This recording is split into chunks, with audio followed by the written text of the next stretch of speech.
today's itinerary after I talk about day 14. It's day 14. It's day 13 plus from 5 to 9, 16 hours of my keto diet.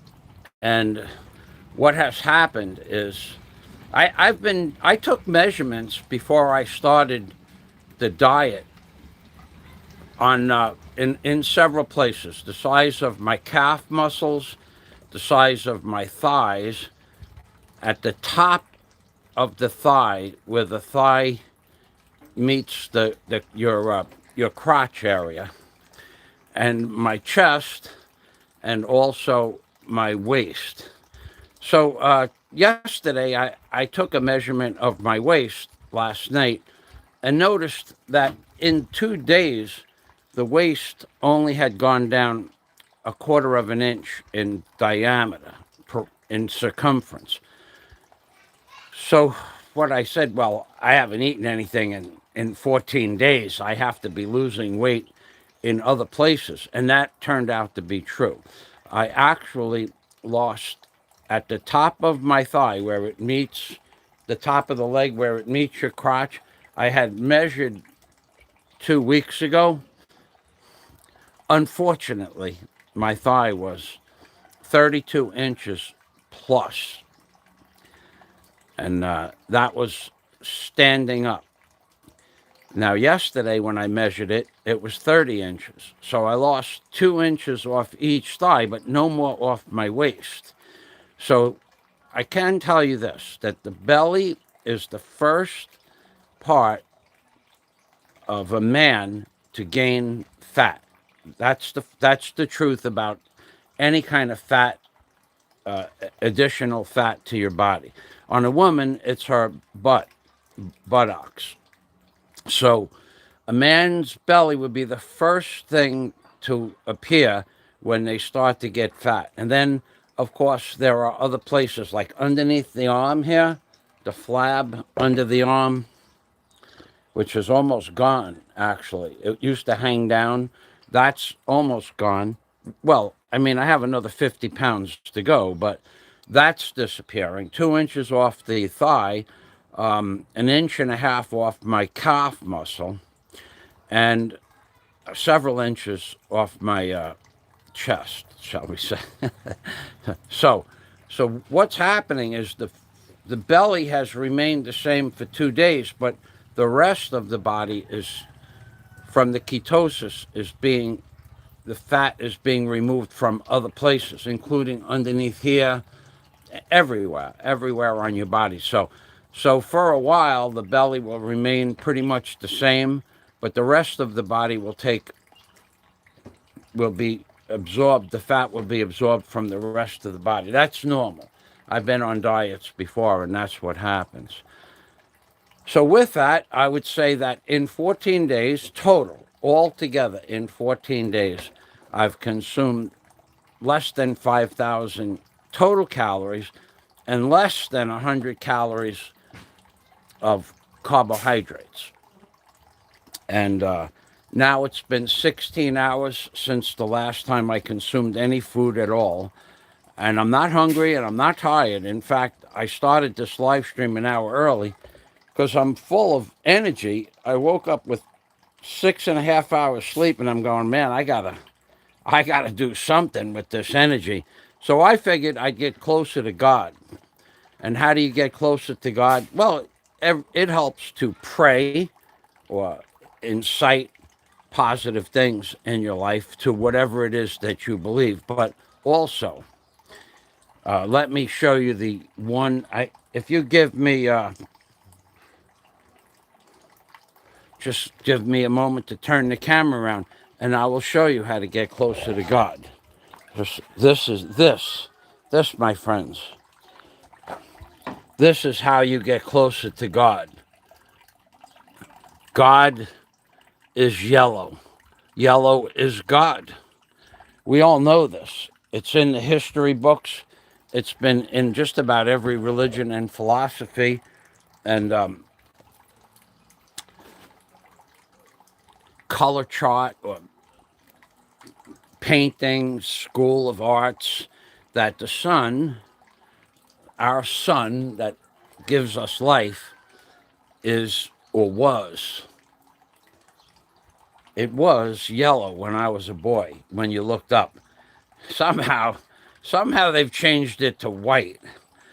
And that's a whole nother conspiracy theory in and of itself. But yellow is the color of God, because yellow was the color of the sun, was past tense, and it gives life. It gives life to all living creatures. So when you paint something yellow, it's kind of like a mantra to God itself. That's the truth, according to the way I think. Now, it's not why I paint my tools yellow. I paint them. Passport TV summed it up real quick. I paint those tools for identification purposes. I paint them so that they're easily spotted in among other people's tools or dirt, and also because it protects them from the elements. So you have to paint metal and wood, in most cases, a color. So why not paint it the color that brings you closer to God, or the power and manifestation of energy that controls the whole universe? Why not do it like that?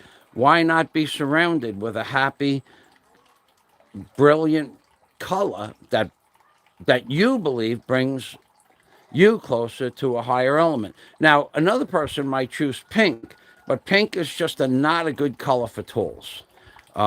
It doesn't. You're not going to get a pink paint that stands out and stays brilliant pink. Not like Sun Yellow 66, baby. Not like the Sun Yellow. Where is that? Can I see that? I have several new cans of Sun Yellow 66, and so that's why I paint my tools yellow. Now today, my itinerary for today, moving away from the keto diet, which is working. If I can go 14 days and average 15 times 300 would be 450 or 4,500, right? Average 330 calories a day and work out in the hot sun for 15 days, except for one day, when I should be consuming 1,500 plus calories to maintain my weight at minimum, probably closer to 2,000 the way I work. I have to be losing 1,400 calories a day in fat. It's got to be coming from somewhere. It's coming. I can see it coming from my toes. My toes are thinner. The veins on the tops of my feet are now recognizable as such. The veins in the calf muscles are now recognizable as such. Now, the veins in my arms, they never were predominant.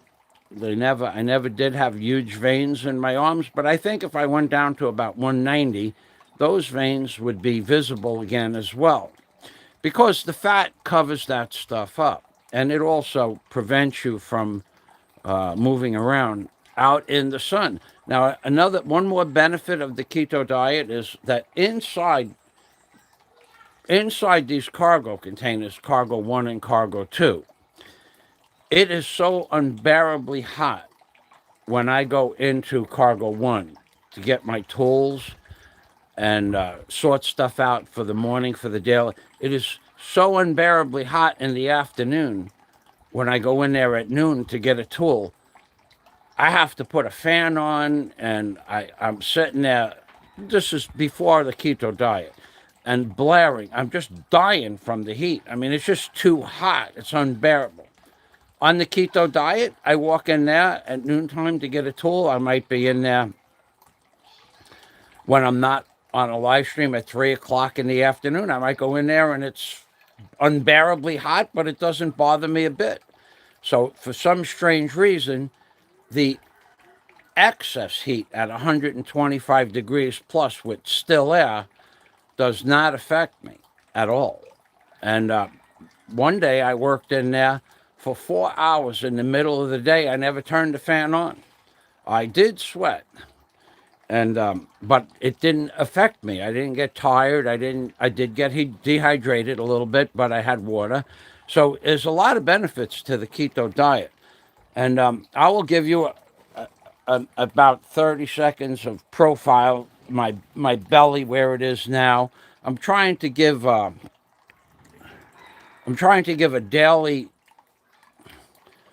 note, like where my belly is and what my body looks like on a daily basis, because in 60 days I want to have that I want to have a normal looking body, with a V-shaped rib cage and waist and everything like that. I could tell you when I was in high school, my waist was 32. And 2 weeks ago, my upper thigh was 32 inches. That's just not that I cared so much. This diet that I'm doing is for my health. It's for my friend Scott Del Fuego, who has been tutoring me. I'm being tutored by Scott Del Fuego. But I need to start climbing pipes. I need to start climbing scaffolding. I'm going to start building, construction relatively soon. I need to be able to walk up and down scaffolding and grab a piece of scaffolding pipe and pull myself around, and I don't need all that excess weight. While it's called monking when you're walking around on steel, I don't need all that excess weight while I'm monking, and I'm going to lose it. So I'll show you my waistline now for about 30 seconds, and I'll go over how big my waist was, and you'll see the difference on probably you would see it on a daily basis. So what it was is, when I stood here right in front of that house, I'm trying to use the same house as a reference point. This part of my body, I've lost, I've lost 8 inches around my waist, but I will also tell you that my waist was 4.5 inches, 4.5 inches further this way out like that. So my belly was like that. Literally, my belly was like that, but it started up here where it came straight down. No longer does it do that. I can actually, and at some point 2 weeks ago, I could not see my feet. Now I can see my feet. Now when I turn this way, of course I don't have a V-shaped body, but I am 2 inches in on either side, smaller. So the keto diet is working. 1 second. The keto diet is I don't think I'm going to break any records, but the keto diet is working probably in me a little faster than most people, because not only am I strict about not touching even a morsel of food before 5 o'clock and then having one meal, and I have reduced my meal. I have reduced my meal to 700 calories. You're not a member. I don't know who you are, Trucker B. I don't answer questions from people I don't know who they are. So go away. That's one of the rules on my page. I don't have to answer your questions.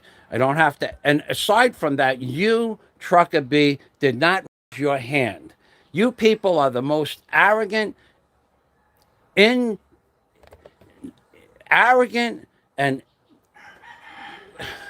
there's a word for them. I'm looking for a word. You people are the most arrogant people I have ever met in my entire life.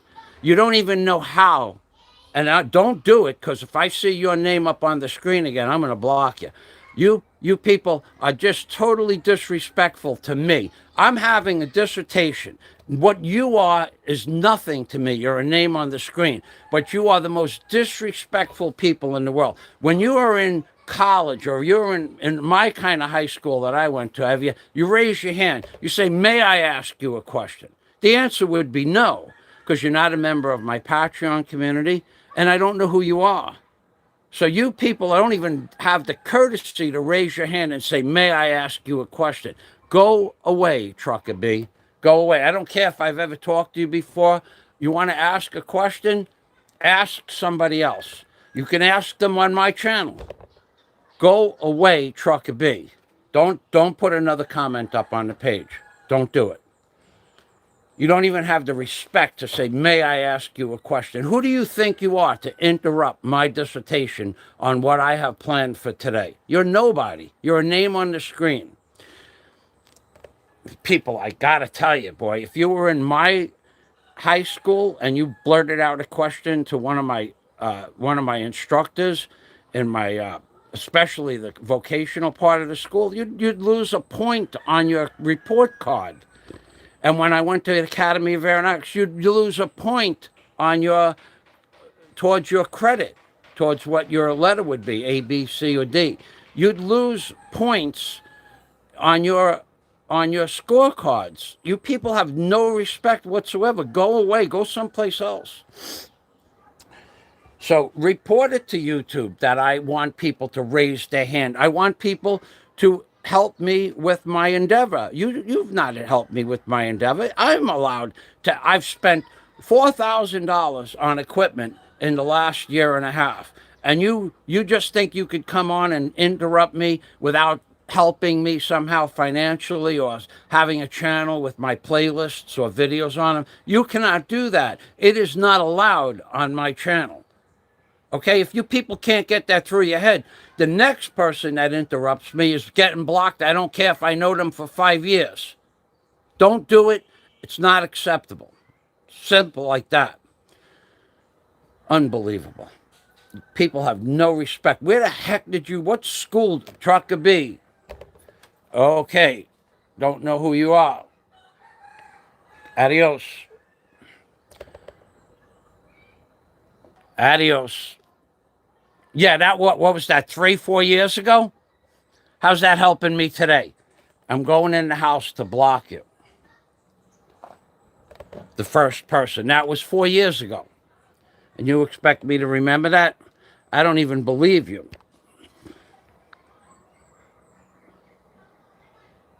Okay, I got to go in the house. See, you're making my live stream stop. But it's worth it. Trucker B. That was 4 years ago. What did you donate? $5 out of $4,000 worth of equipment that I bought 4 years ago? Go away, Trucker B. Go away. I'll make you go away. I'll make it happen. I'll just to prove a point. You're not coming on my 4 years ago. You donated what, $5? It's not acceptable. You didn't raise your hand. You didn't say, may I ask you a question? You didn't introduce yourself. And you just blurt something out. And I don't believe you because anybody can put the name Trucker B on the screen and say anything they want. How am I supposed to go back from 4 years ago and look?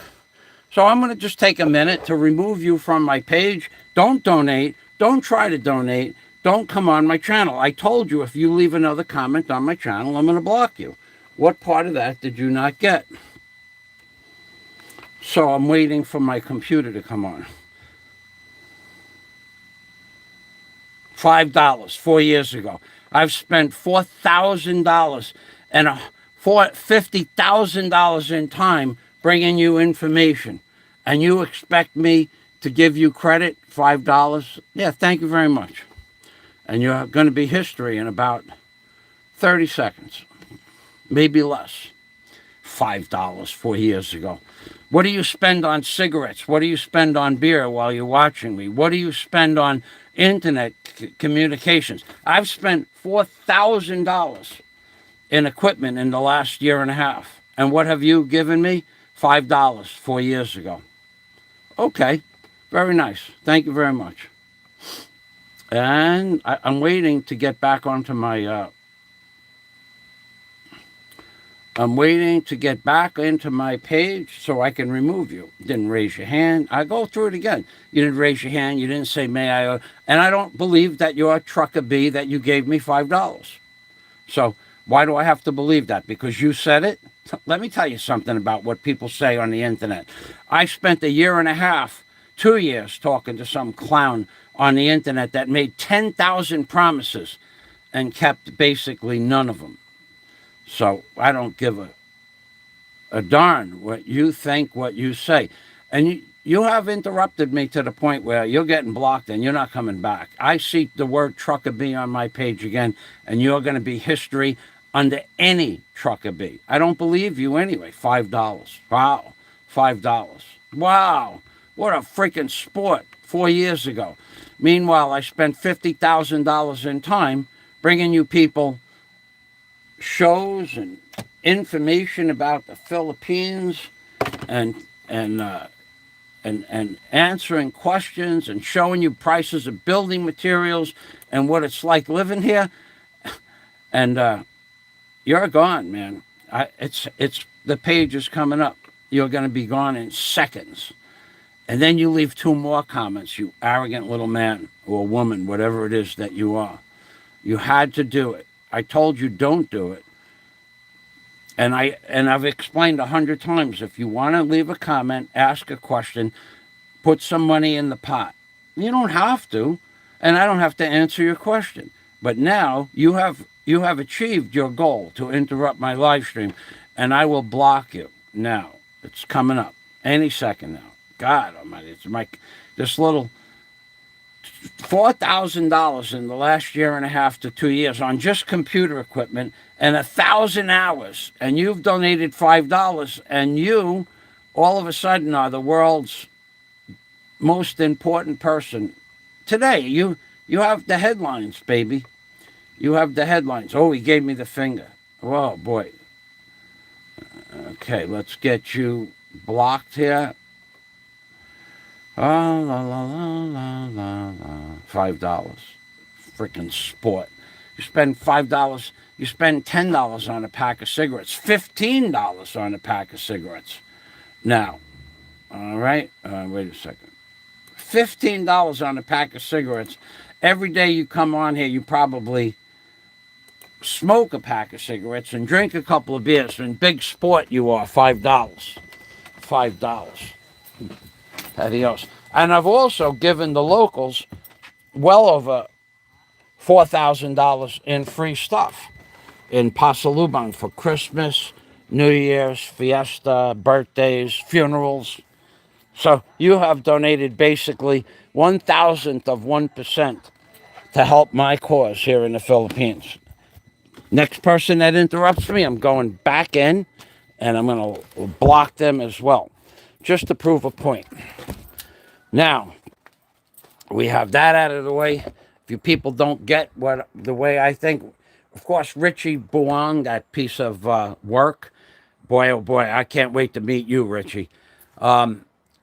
You will make a video of that like you made a video of me talking about Ben. My God. My God. Have you seen what Ben looks like on camera? He is a disgrace. A total disgrace to an American patriot in any country. And you defend Ben Newton. You're a real piece of work, Rich. I hope you come with the FSV. I hope that you're together when that happens. Of course, you won't do it because you're a coward that hides behind the screen. But I hope that you come with FSV when the time comes, that you're going to do this and you're going to do that. You're not going to do any of that. I guarantee it. And if you do, well, then I'm going to make a video. So right now, what I'm going to do is moving back into my work mode. I'm going to put my shirt on. Put my digital wrench there. You people have me mistaken for somebody else altogether. I am a man that at the age of 21 went into business for himself, had a wood shop, a jet ski, a car, and a business. In 1976, at the age of 25, I had 5 or 6, 7 people from me.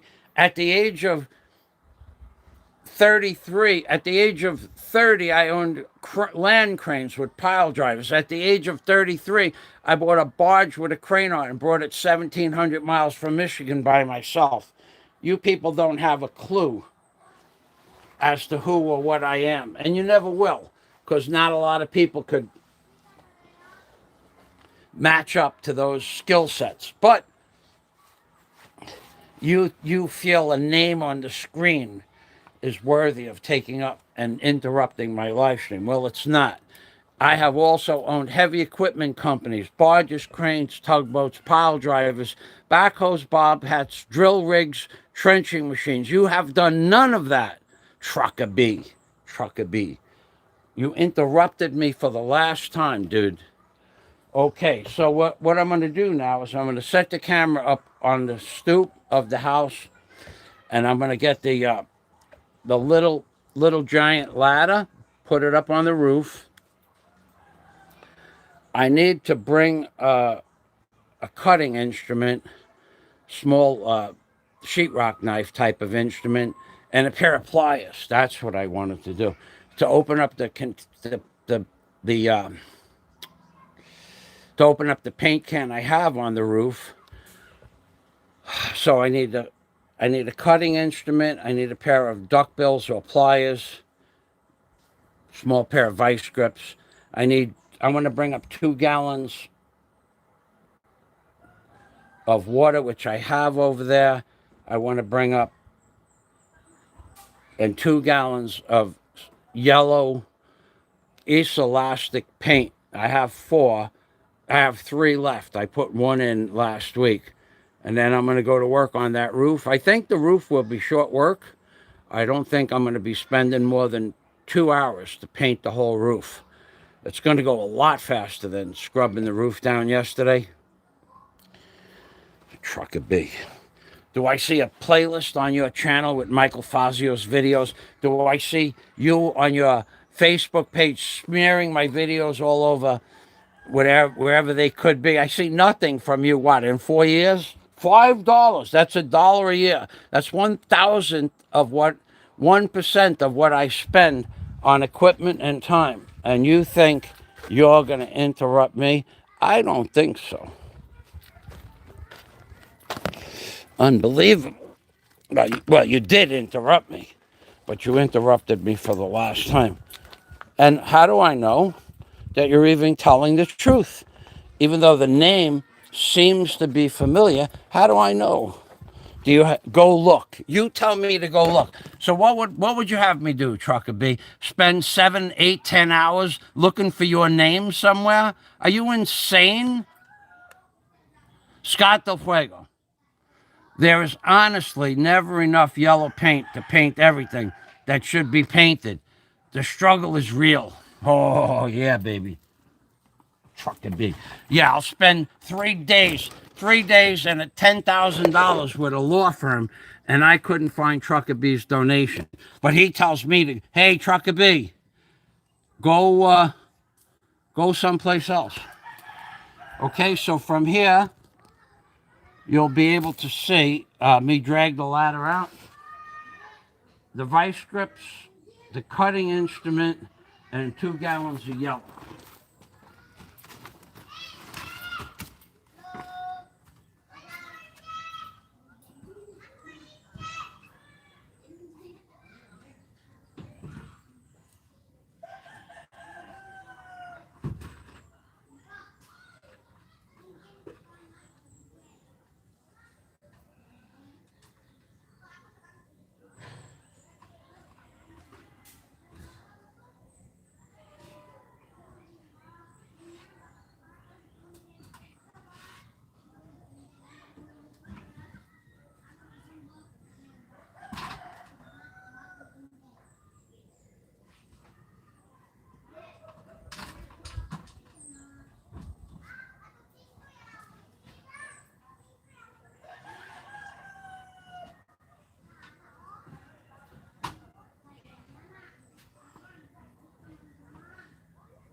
Scott Del Fuego.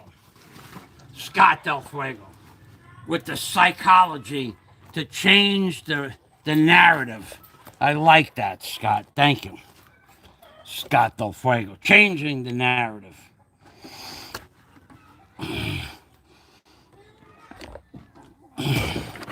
Thank you, my friend. I noticed that right away.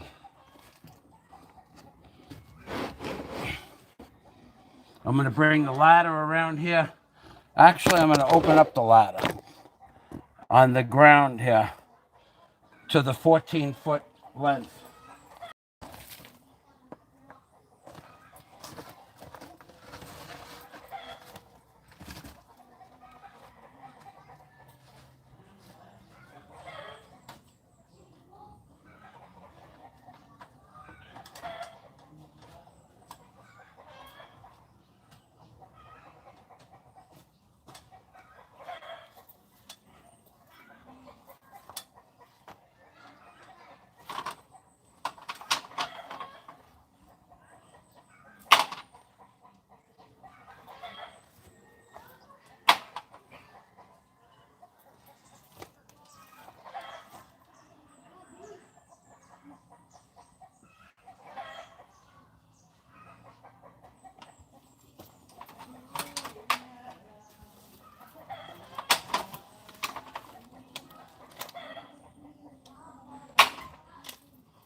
Huh.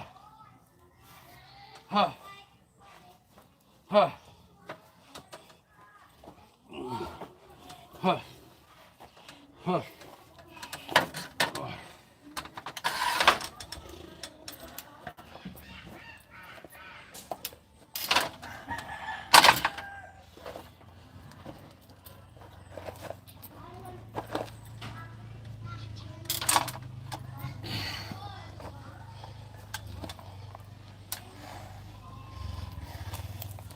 Huh. Huh. Huh. Huh. Huh.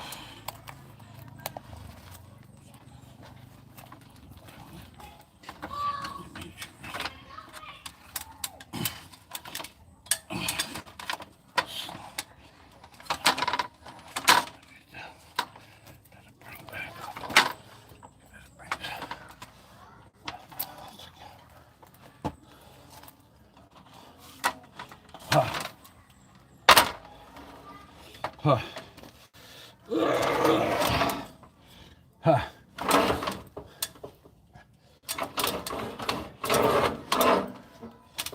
Huh. Huh.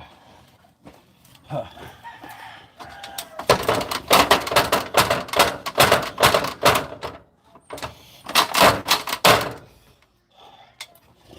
Okay, the ladder is set, but I'm still going to tie off the top of the ladder. Once I get the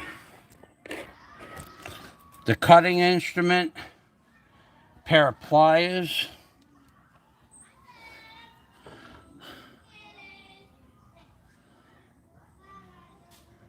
yes, the healthy eating.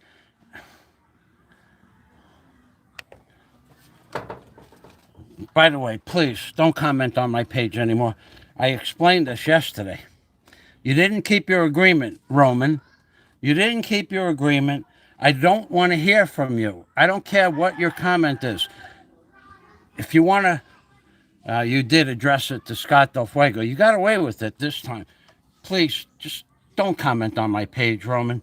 You didn't keep your agreement. I don't like that. Please don't comment on my page. I don't care what your comment is. But because you didn't keep your agreement, I don't really want you here.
Huh.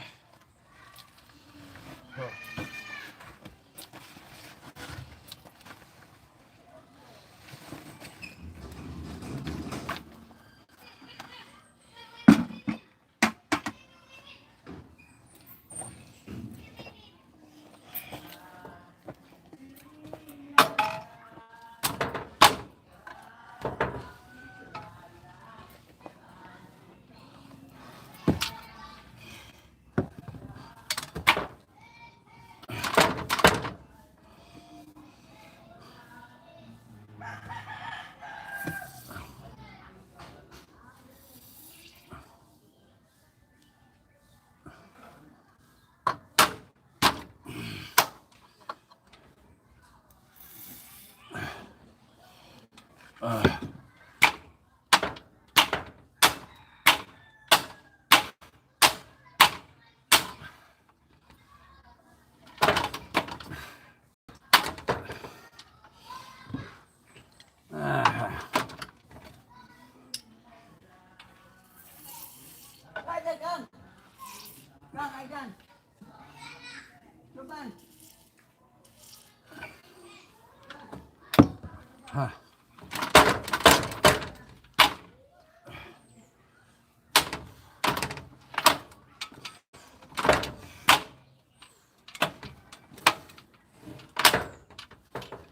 Had a little problem there with the self-locking mechanism. Okay, we have the tools. I need one more.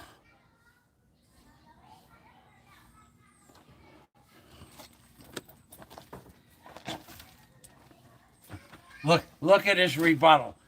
Look at his rebuttal. So he thinks, so he at Mr. Nobody. Okay, he calls me Mr. Nobody. Yet he's been trying to contact me on Facebook and YouTube and leaving comments and coming here every day, but I'm nobody, right? No, you're nobody because you didn't keep your agreement. You're worthless as a commenter and as someone who supports my channel. You didn't keep your verbal or written agreement. Do you understand what an agreement is? You didn't keep it. You're not welcome here. Go away. And you call me Mr. Nobody, but you follow me. See the hypocrisy here? Dude, go find somebody else's channel to follow. Go follow the slob. Give him money for going out with prostitutes. Go ahead, go do that, and then come back and say, I gave the slob money to go out with a prostitute. Show me what a real man you are. If you wanted to show me what a real man you are, you would have kept your word, dude.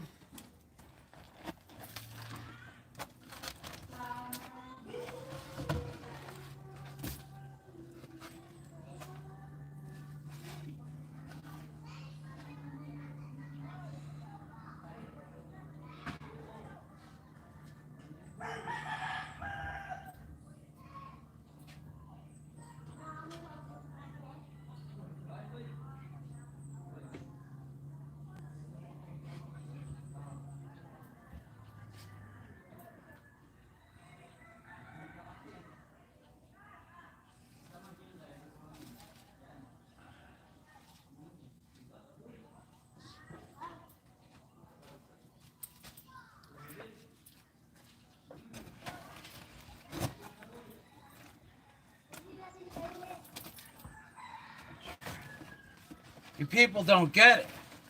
The show is free.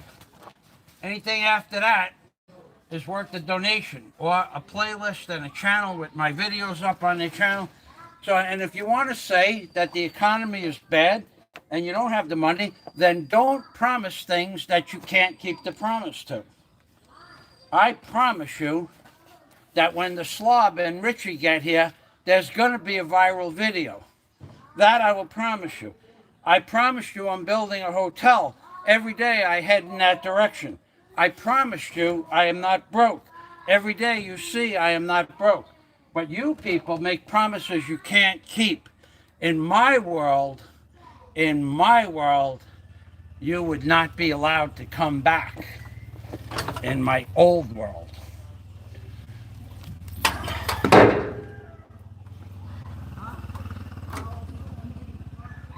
You would not be trusted. you would not be believed. You would not be...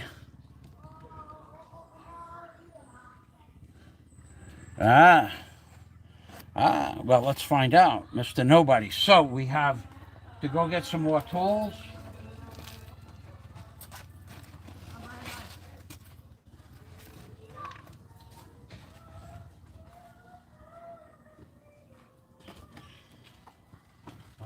Two more.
Don't interrupt me again. Next person that interrupts me gets the same thing.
Now, when I get up on the roof, I'll talk about laws in the Philippines in regards to building. So, if you think I'm breaking any codes or violating any ordinances, you can think what you want, but I am not. And when I get up on the roof, if I remember, I'll talk about why my life is set up so that I can do construction on my property. Maybe I might give you all the details as well. And maybe not.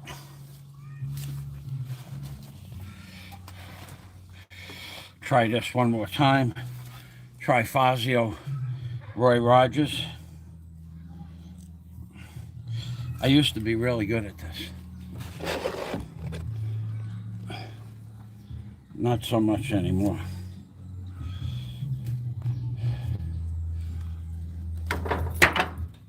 Just missed.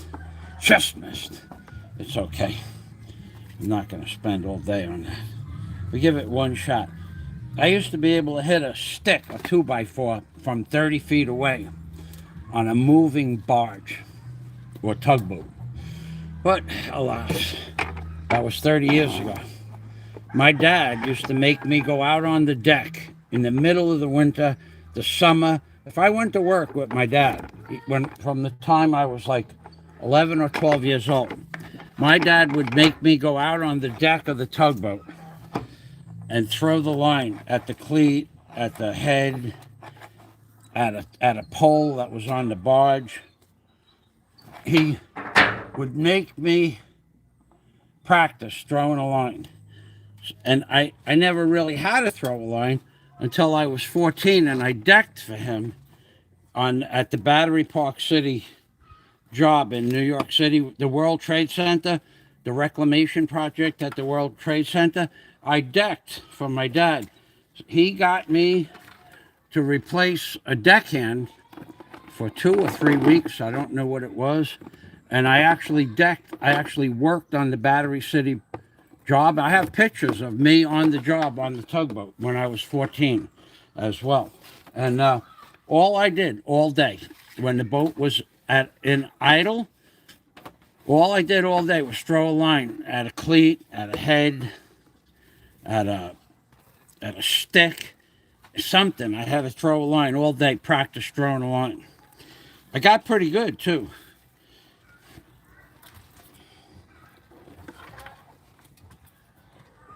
My most famous line throw was in an emergency situation.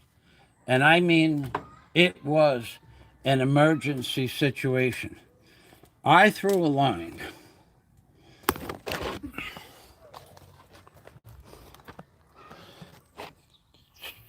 25 plus feet with the barge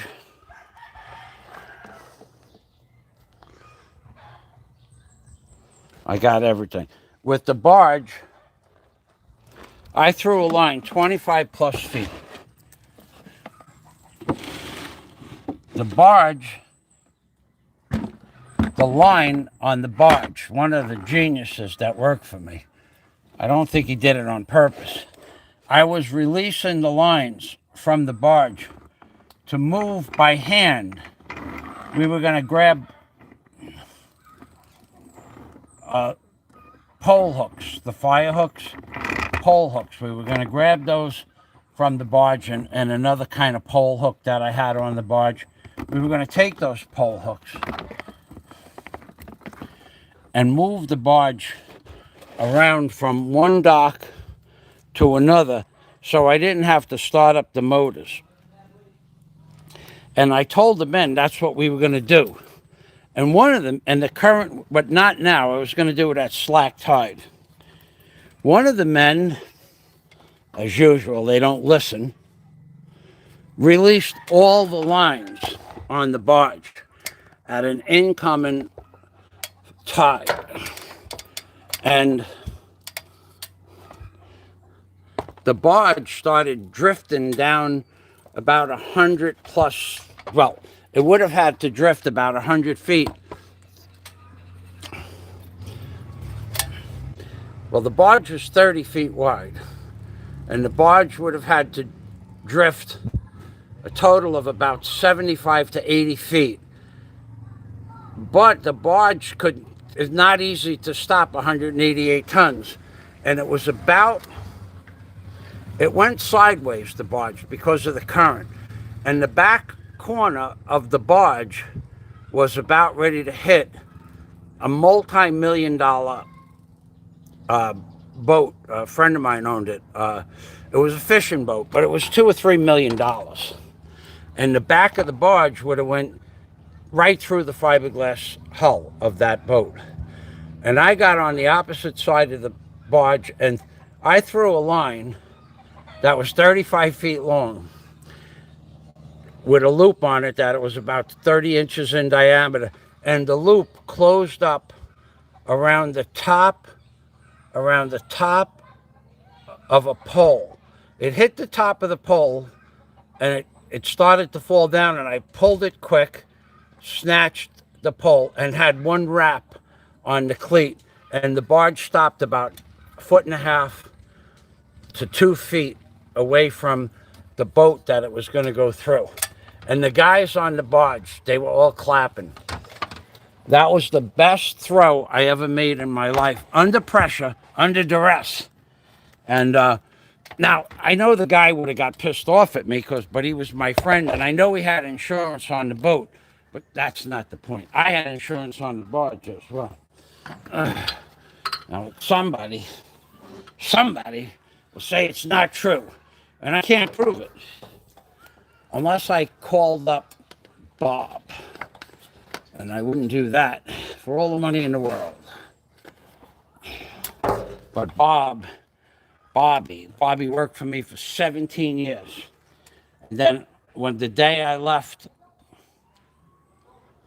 for Florida for good, he stole something from me, knowing that the house would still be open, my mother's house would still be open, and that the thing that he stole would be accessible, and I'd be on my way. Mein Buntag. Well, you want to give me money? Give me money. Give me money, Polyhoog. Yeah. This guy's 7 years, give me money. Unbelievable. They got houses, they have motorcycles, they have rentals, but they want money from me. 7 years he asks me for money every day. Every day I see him. Every day. I guess it's his way of saying hello. Be honest with you. Can't be anything else.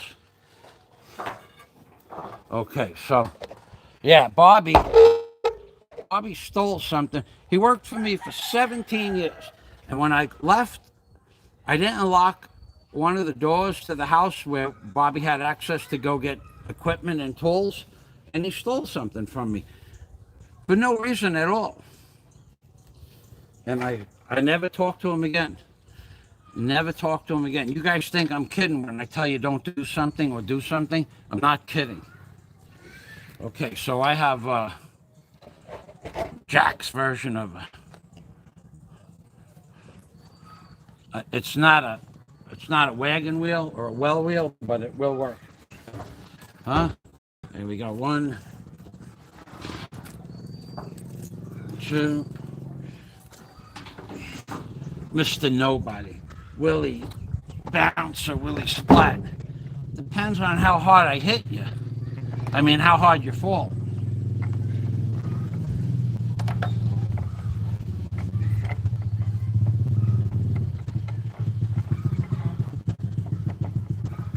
Amazing.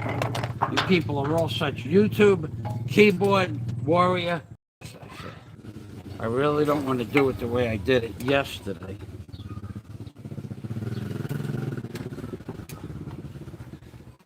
Yesterday was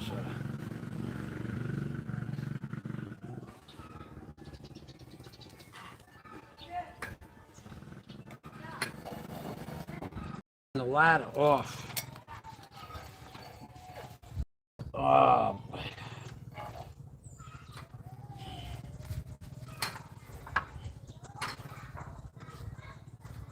tying the ladder off so it can't over to the right. Mein Buntag. Salamat.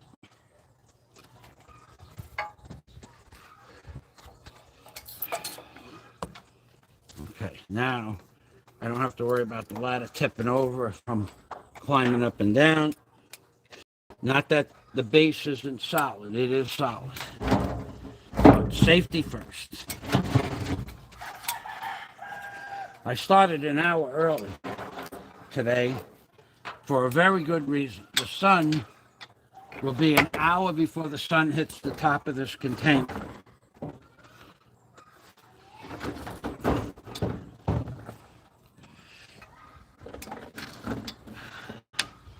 And by that time, I'm almost going to be done painting the top of this container.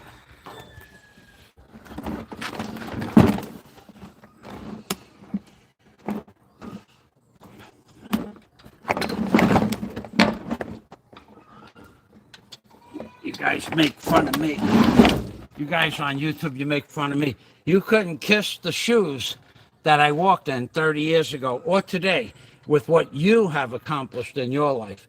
You wouldn't even be a blip on the radar screen with your so-called accomplishments. Or nothing that I've ever seen and nothing I ever will see. Because when I get to Facebook, I'm going to remove about 15 people that keep asking me to say hello. I don't. I could spend the rest of my life on Facebook talking to people I don't know and I'm never going to meet. Why would I do that?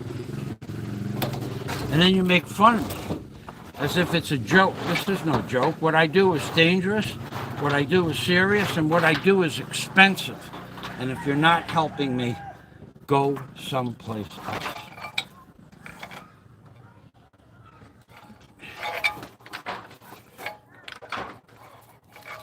I spend 50, 60,000 pesos a month on equipment, tools, paint, supplies, stock.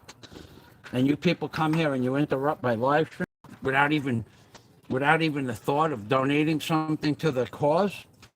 You people are really screwed up in the head.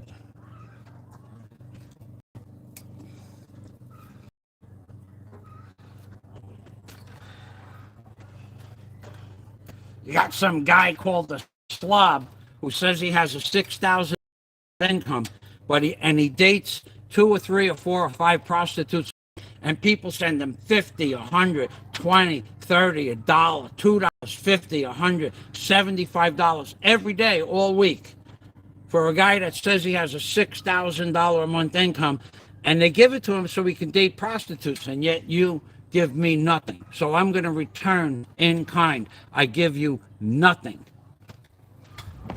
I don't understand why you believe it should be otherwise. All right, before I come up, forgot the yellow paint.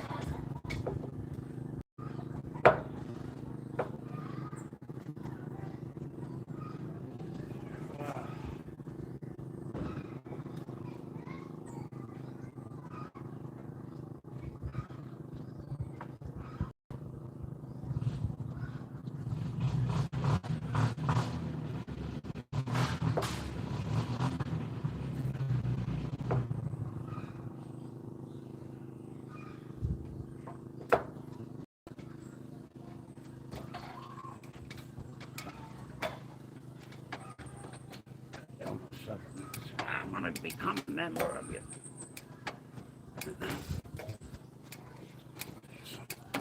And I'm gonna tell you why I blocked that guy Roman. 7 months ago, he said he was going to become a member of my Patreon community. He never did. What do I need people that can't keep a promise on my page for? 7 months ago, 5 months ago, he promised it was coming. And I still answer his questions. What do I need him for? Tell me what I need him for. For a view on a page I don't even get AdSense from? I don't need him. He needs to see his name on my computer screen. Maybe there's something wrong with him in his head. I don't go to his Facebook page and leave my name because I don't give a crap who that guy is.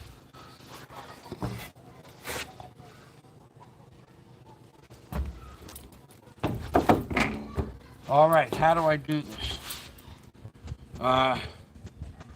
I do this by dumping out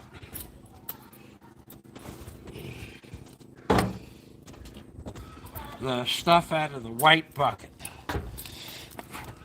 I do this by dumping the stuff out of the white bucket. Uh-oh. Huh. All right.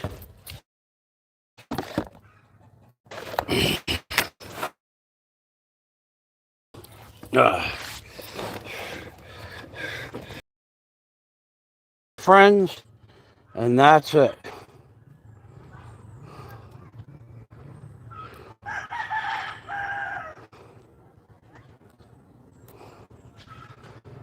Scott is the defining thread. Keeps my sanity. Never, no bullshit. Always there to help me, like a few other people.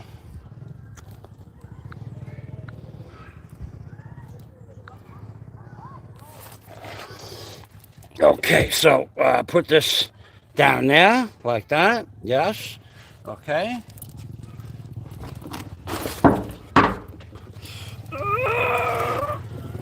Okay.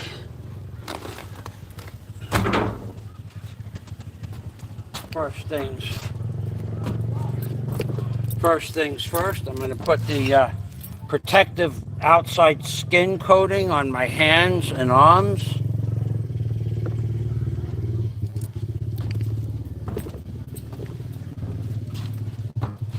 You can use body lotion. Yeah, I don't see Roman, and I don't see Mr. Nobody giving you any information how to do any construction or demolition or how to do anything. I don't see any positive attributes from either one of those guys. Nothing. How to run a machine, how to fix a machine. I don't see any of that. And yet they want to come on. I don't get it. I don't get it. I don't go on any, I have not left a comment on another person's page in probably 4 or 5 months that I could remember, except my friends' pages, and then I put it underneath my name. These guys are anonymous commenters interrupting real life work. How do you interrupt real life work? I mean, can you call up a crane operator that's operating a crane on top of a 100-story build or a 60-story building? Can you call him up 50 times a day and ask him a question? The answer is no, you cannot. Can you call up a guy that's scuba diving for an oil company? Can you call him up and ask him questions? No, you cannot. Can you call up a guy that's operating a track hoe or a backhoe or a bobcat and ask him a question while he's doing construction work? No, you cannot. Why do you think you could do it to me? Especially without adding something, contributing something, and I mean seriously contributing something to the narrative. Especially you don't have the respect to raise your hand. It's an amazing thing. You people are amazingly stupid is what you are. Okay. Next stage is to open up the container that I'm sitting on.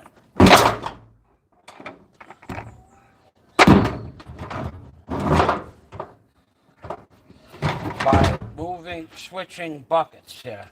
Now this is yellow. I don't know how much, I already added 1 yellow to the container I'm sitting on. There's already 1 gallon of yellow added to this elastic paint. I gotta figure that out. There is already 1 gallon added to that.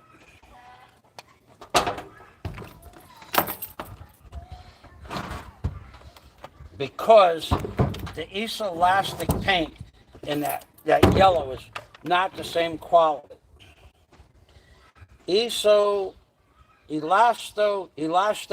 Elastomeric paint. So there's 1 gallon of this added elastomeric paint to 1.5 gallons in here. Because that yellow paint is a little bit of a lesser quality.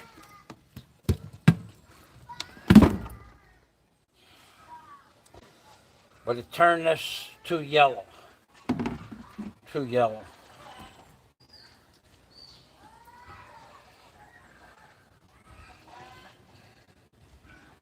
It's too yellow, even for me, for the roof.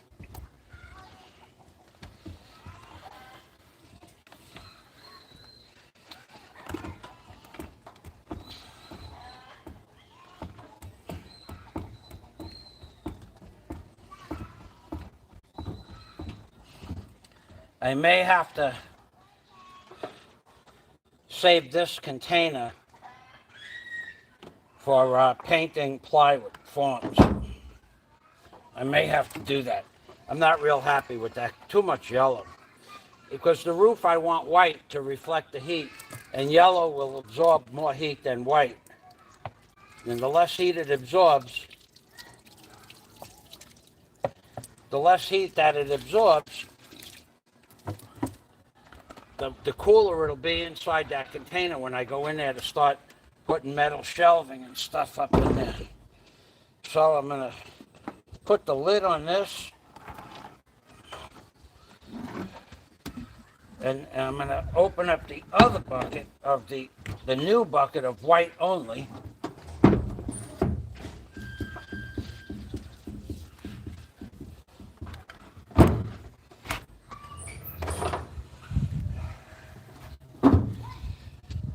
Which you're sitting on.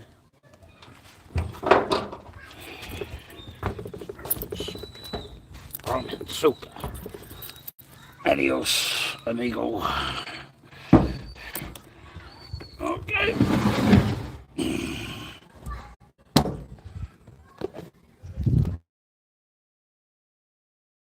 Cut. Got it.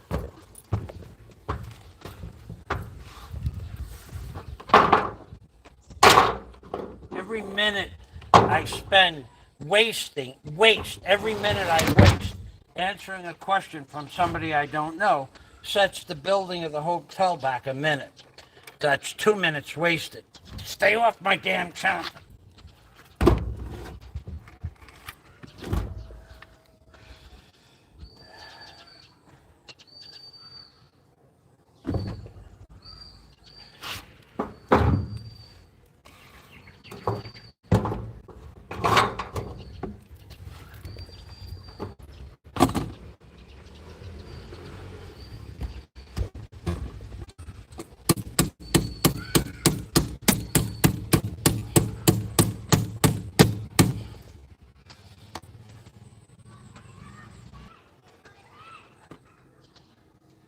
Well, watch and learn. Or donate and get acknowledged. But anything short, every minute that you people take away from me to ask me a stupid question or interrupt my live stream is a minute less that I have to build the hotel. What is it that you don't understand? You people, I know you do it on purpose. Because that's the sick, twisted mentality of you people. Let's stop him from doing something constructive, because we have amounted to nothing in our lifetimes. Let's stop Fazio from accomplishing his goals, so that we could say, see, he never did this and he never did that, because of your baloney and cheese questions and time-wasting efforts.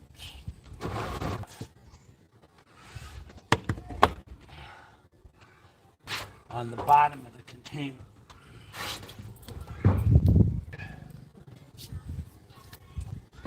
Nothing. Okay. Nothing at all.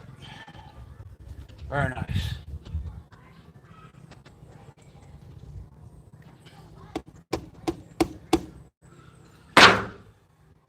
Okay, so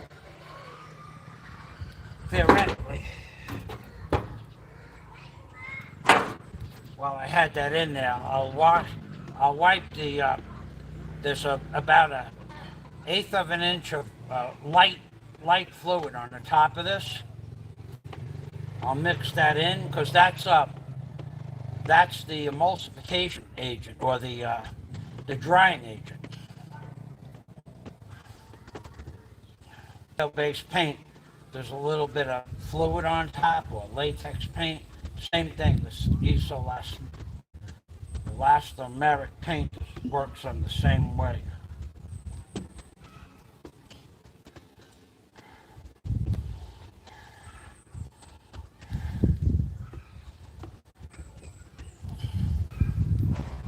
Okay, that's enough. Okay, of the container where I'm going to start.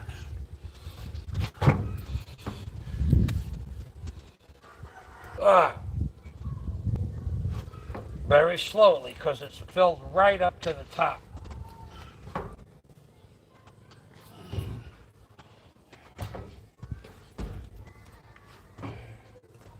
Okay.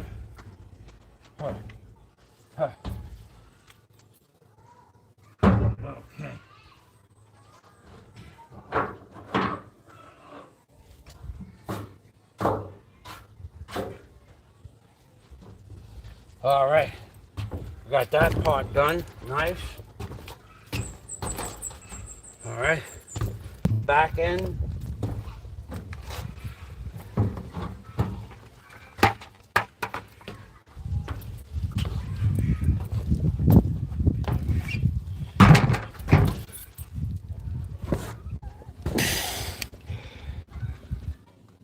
There you go. There you go. All right. Now, we need this over there just to get the brush out of here.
I'm just going to get the yellow paint off the brush on the patch under there. Now I'll use a little bit of the yellow paint also. Primer on the rusty patch. And after that, when I get over here, I'll repaint as the roof color to try it. Because I buy paint from. And they said it was good of a product that ever blah blah blah, but it's not. It's not. Doesn't cover the same way. A lot. No, it's not. And that's what it was verbally advertised to be. The best paint. More lies. Salespeople that just want to sell their crap under false pretense. If they said it's the second best paint on the market, or third best paint on the market, that would, and I bought it, then it would be my fault. But they didn't say that. They said it's the best paint, the best decent right now. I bought it. I'll live with $70 on 4 gallons. I'll use it. It'll work just fine as a base coat and as a primer, but it's actually quite not as good as the white by a lot.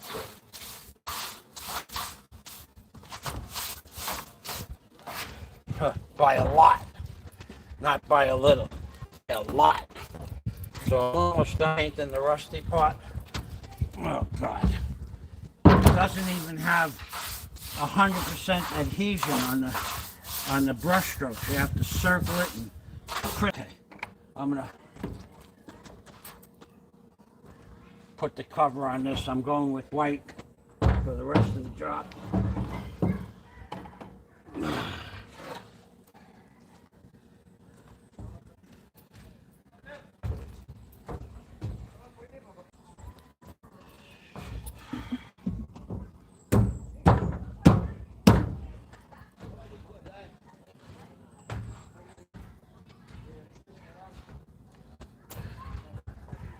Unbelievable. People will lie about everything. Jesus Christ. The best paint. It's not the best paint. And they have to know it. They just have to know it. 10:30.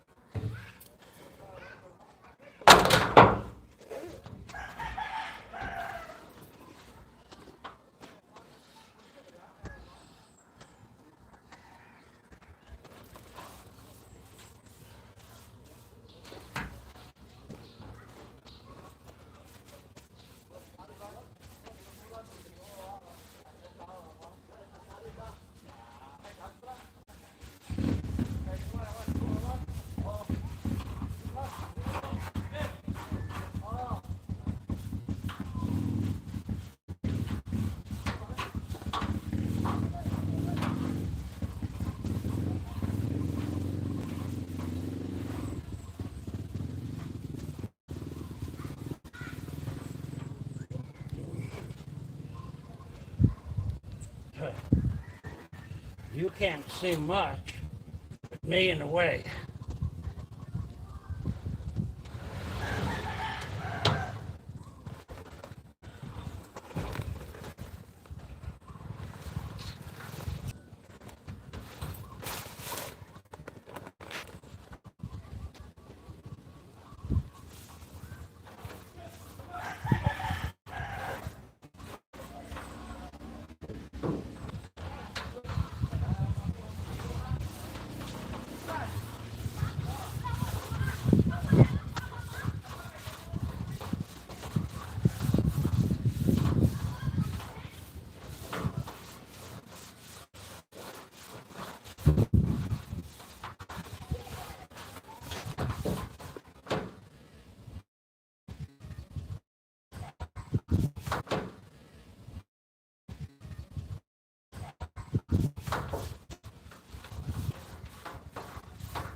That sun would have been way over my head.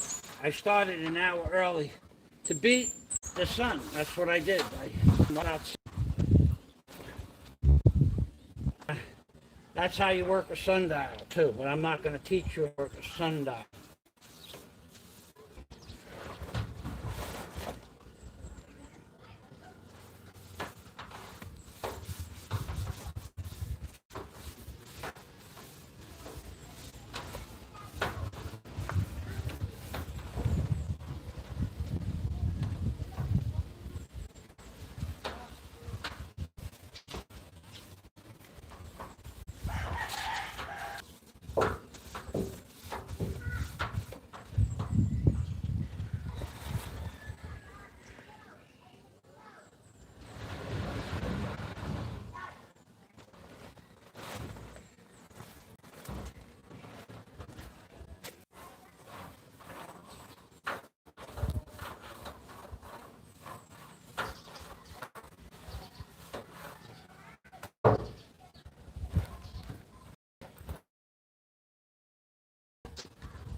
a minute.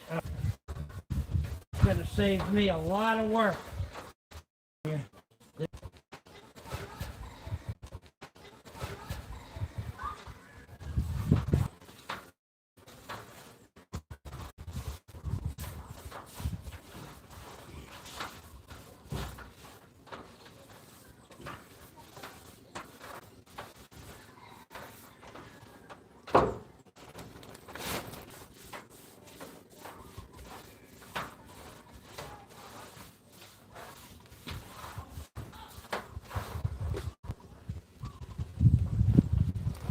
Okay.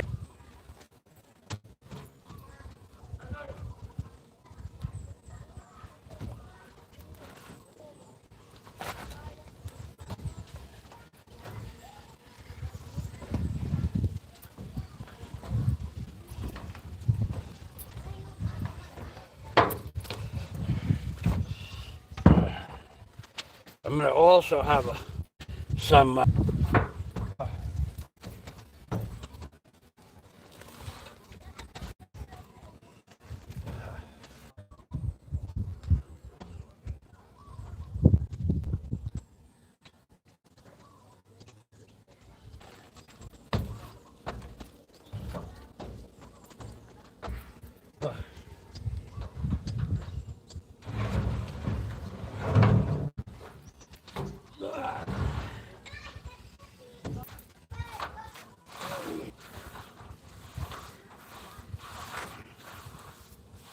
you know what I forgot to do?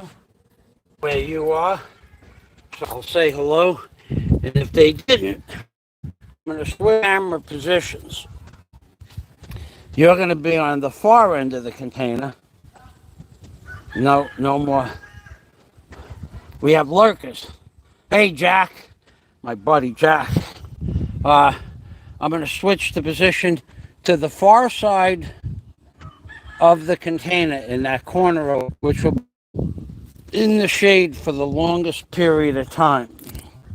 And I'm going to put it on top of the yellow paint that I just moved halfway across the container. Now I'll move it halfway back because of poor planning.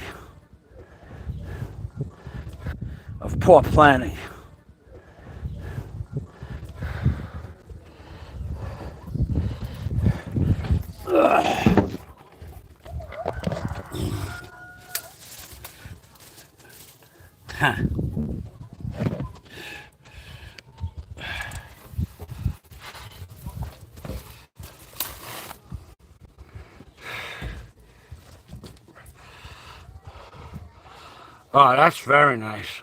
That is very nice. I got the whole width of the container. I set it on widescreen. Okay.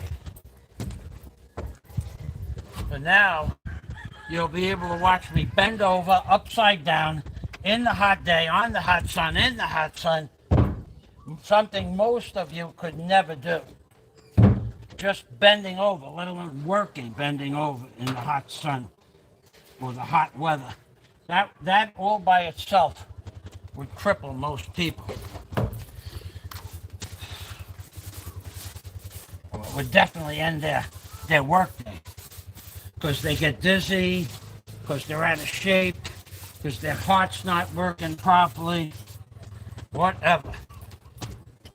Most people can't bend over. Like the simple bending over that I'm doing to do painting right now. 95 people my age couldn't even try it, but let alone for a few minutes, let alone for an hour and a half or 2 hours. Because they've let themselves go. I let myself go, but I always maintain. They've let themselves go. I let myself go, but I always maintain hard work, mentality, and ethic. But you guys, you let yourself go and let yourself go and go. Amazing.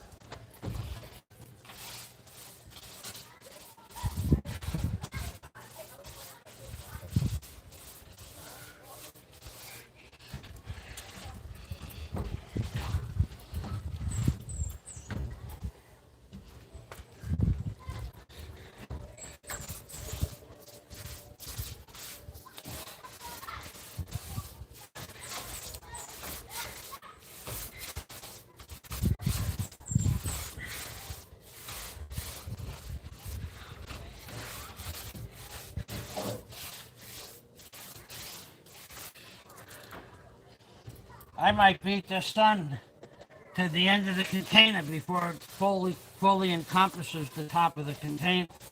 That would be nice. Because this is just going to get, I'm only going to get this one coat.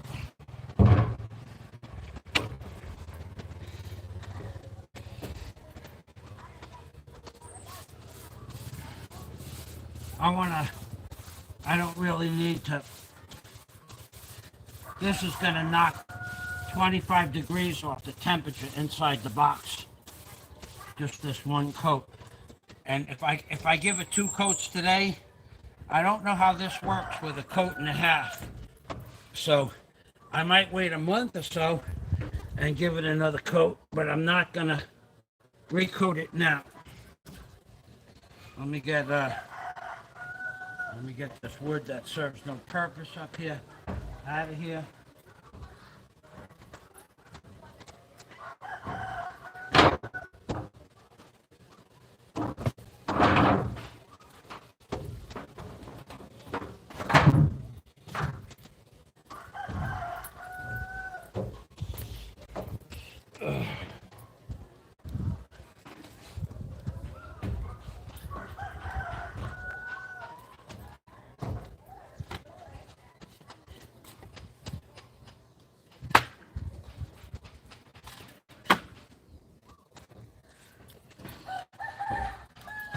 All right.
I'm going to wet my head down.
Oh, I have to sort this stuff out behind me. It's in my way every time I make a move. Uh,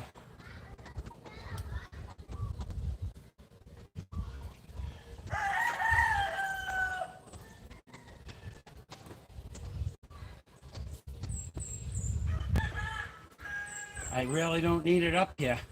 I'm done with everything except the paint and my drinking water.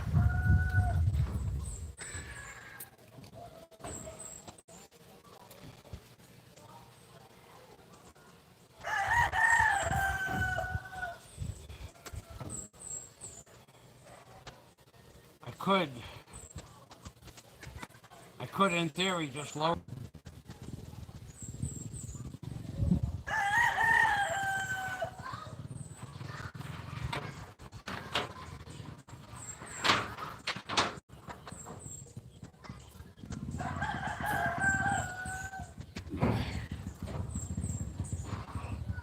Being that I'm not going to use the yellow, that's what I'm going to do.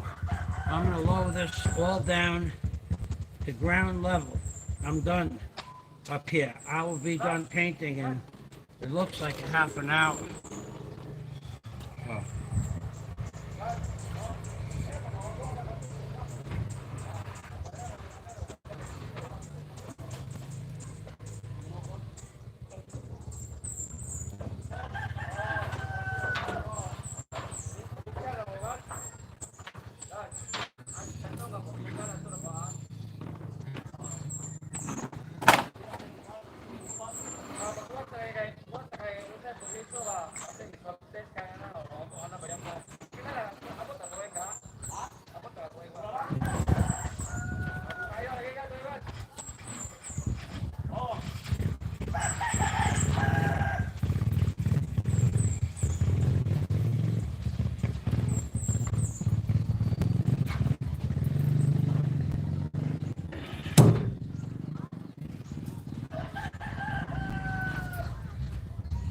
Huh. Huh. Huh.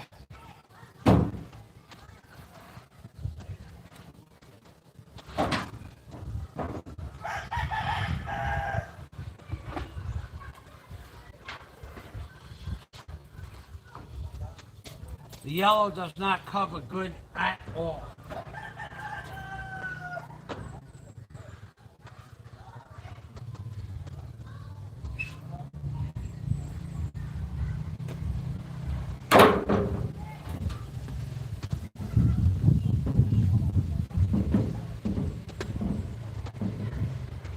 I wouldn't say it's garbage, but I'd say it's just this side of garbage compared to the white.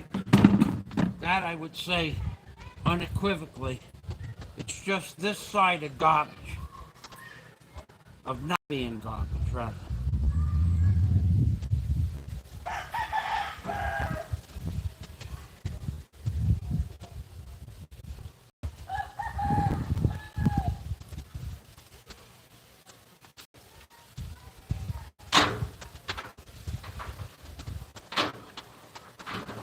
All right, I'll leave one bottle of water, drinking water up here, and I'll put the bleach, the soap, the washing water, and I'll leave one bottle of drinking water up here. I'll put everything else goes downstairs. This way I don't have to move something every time I turn around. I'm moving something. That's not being efficient.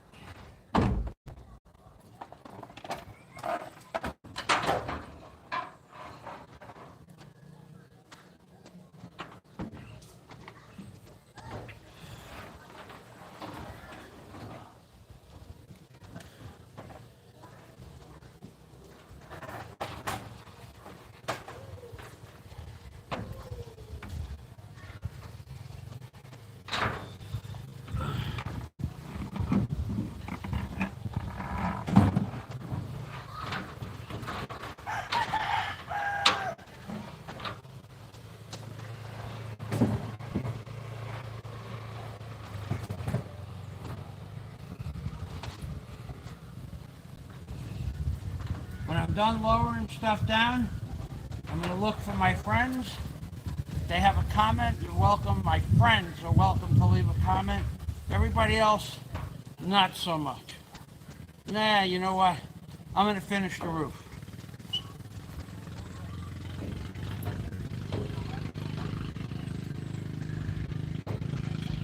I'm not going to, because otherwise then I got to walk across that whole deck when the paint is wet. I'm not going to do that.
Huh.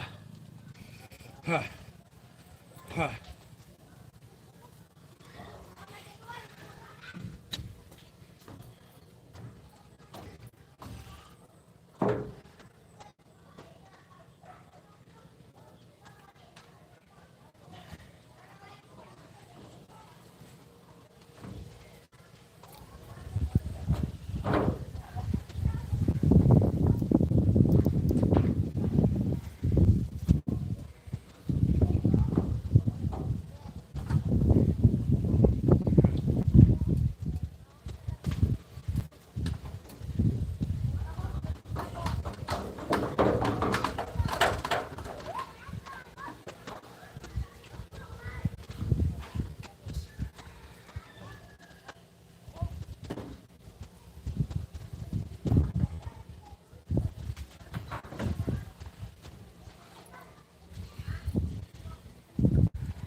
Christian,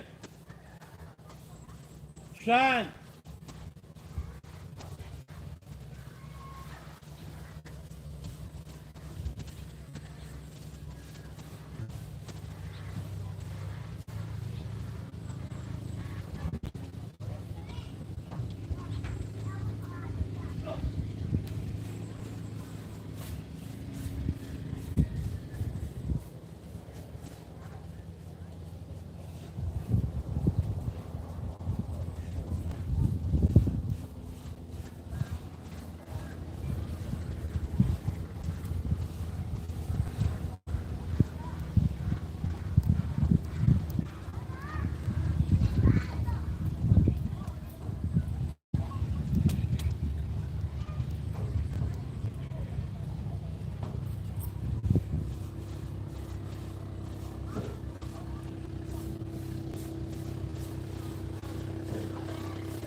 I'll never buy that quality, that yellow quality, that yellow elastomeric.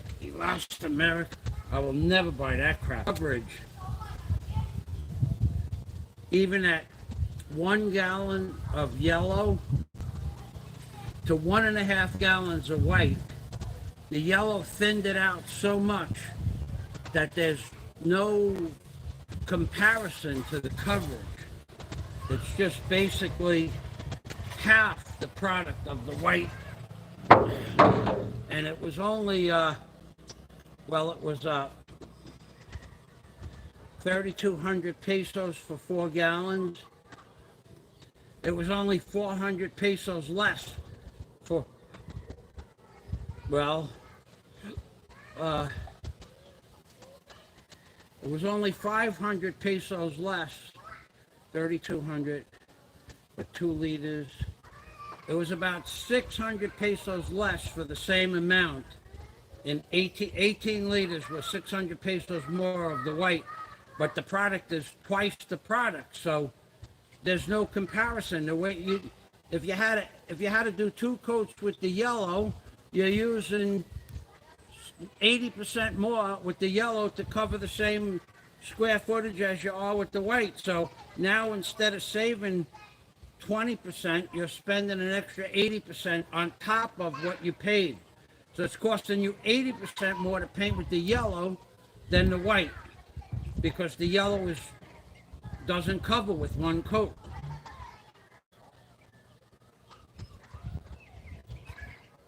So basically, I would have to put 2 coats of yellow and spend, let's say, 2 gallons of that would be 1,600 pesos, whereas 1 gallon of the white at 900 pesos covers.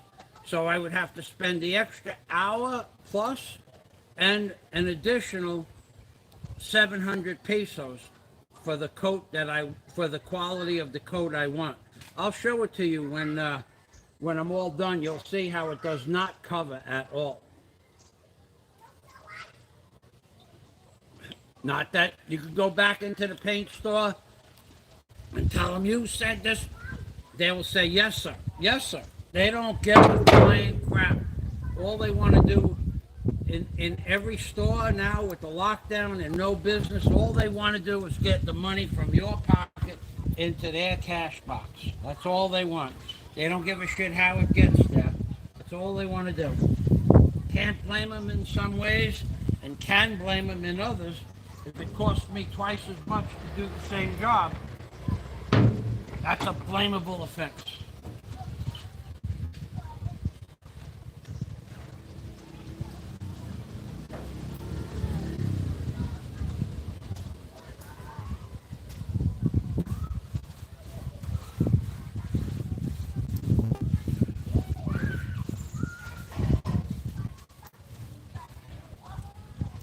I got a question for you people. Nah, it's probably not a good question. Probably gonna get me in trouble. I'll keep that one to myself.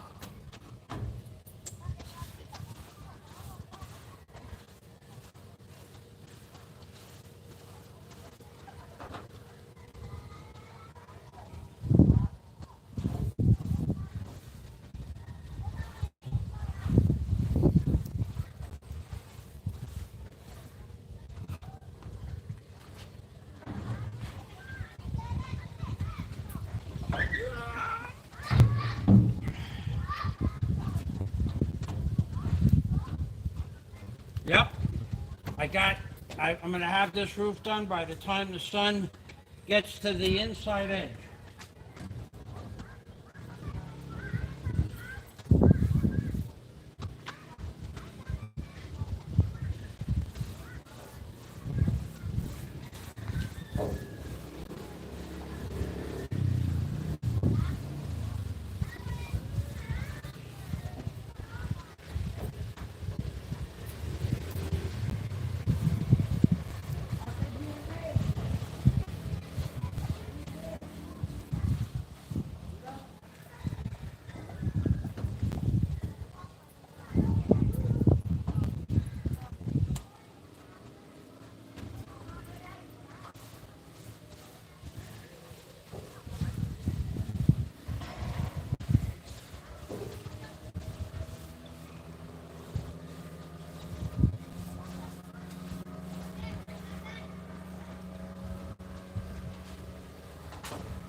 Ugh.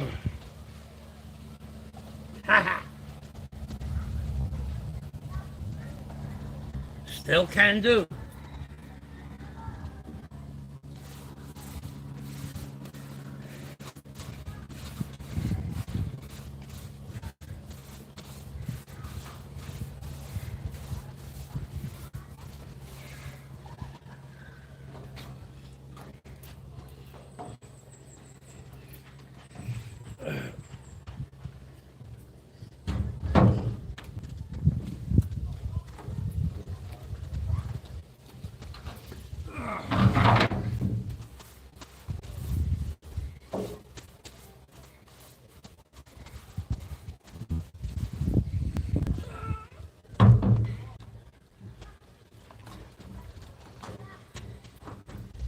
Yes, indeed. We're 5 minutes away from finishing up the full full surface of the top of the container.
I don't need the water in here.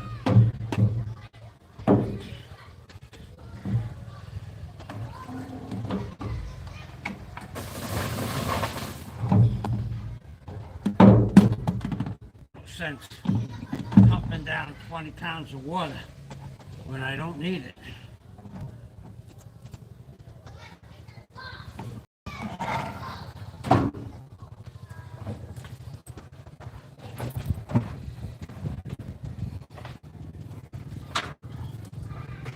All right, I'm going to put the cover on here.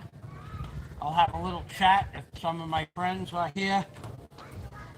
I'll walk over to that side of the container, get the bucket and the camera.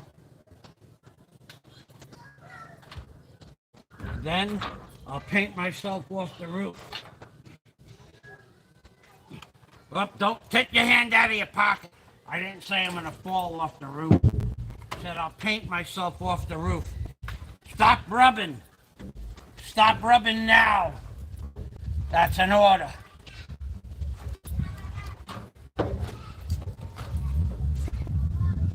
Actually, yeah, I could do that. Okay. I'm gonna stop rubbing.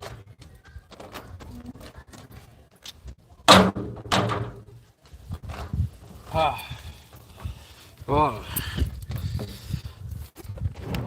Whatever I got done is what I got done. Is all that's ever gonna get done up here on this. I'm okay with that. So I'm gonna show you. Well, I'll show it to you on the way out.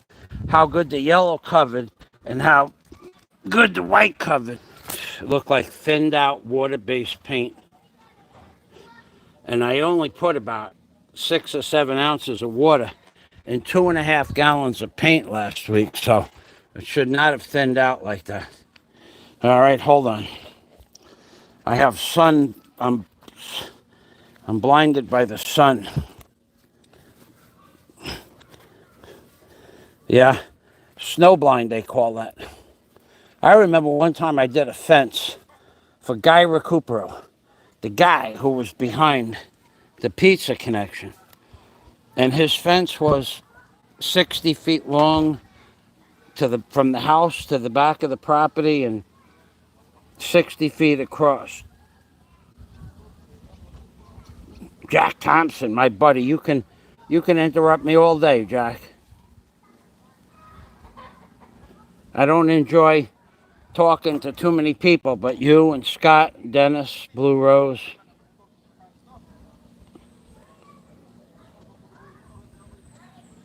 And empty. Okay. Yeah, the Boston language, always lurking. Thanks, Jack. Fazio can paint a roof in record time. So I don't know how long it took me to paint the roof, but upside down in the hot weather like it is today, I think I did a good job. Thank you. Thank you, Scott. Oh, yeah. I won't interrupt any further. I know all well about beating the midday sun money. Sun. Yeah, I got to tell you. Look at the yellow. I'm going to turn this around. Look at the yellow close up. Look at the yellow. That was yellow after I got the water off the top of the yellow. This is the yellow.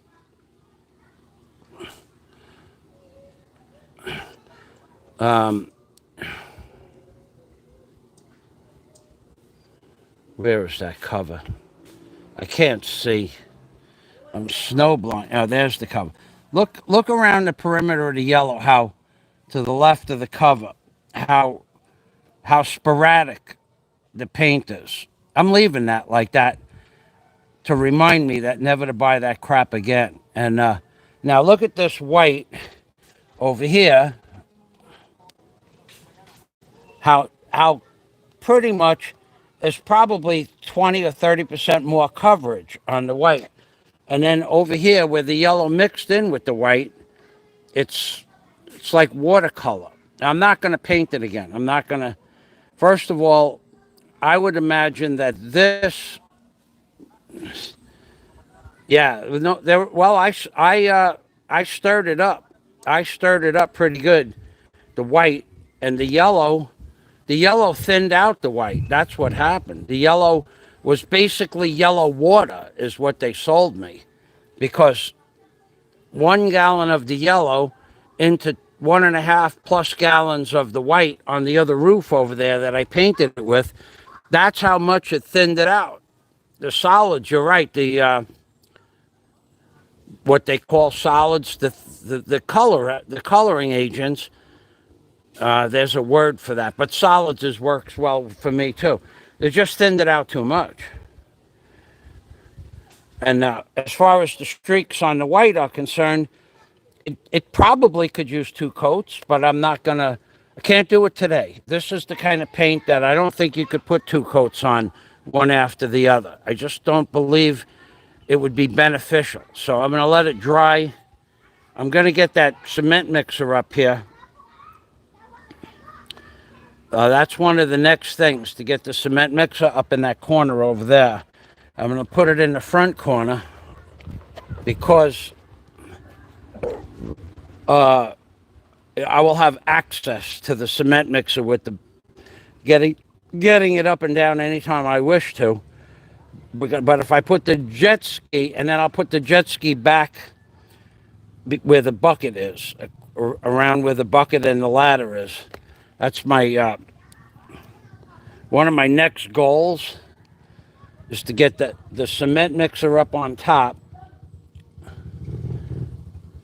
And I need to put the cement mixer up first, because the cement mixer is in the way of me grabbing the jet ski. So I really wanted to talk about something today about the law in the Philippines that allows me to do what I do. I'm not even going to give you the information. I'll let you guys try to research it yourselves. What I'm doing, as far as work is concerned, is not affected by any current laws in the Philippines. I am outside the perimeter or parameters of those laws for very specific legal reasons. But I don't have to describe them to you. You have to find out what they are. Then send somebody here to review what I'm doing.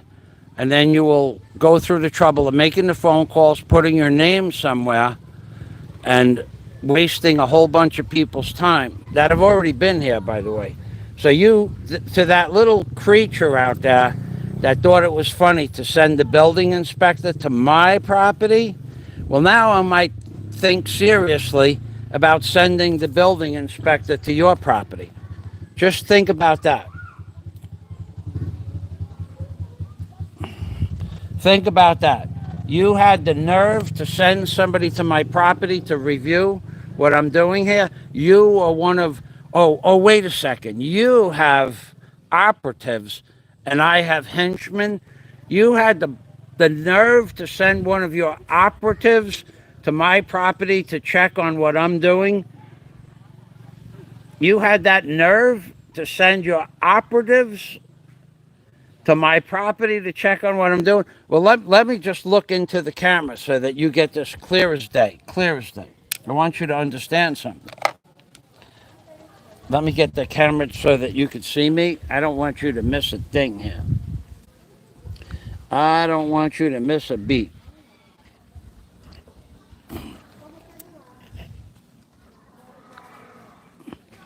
I'm going to tell you, unfeathered, unbothered, and unlying,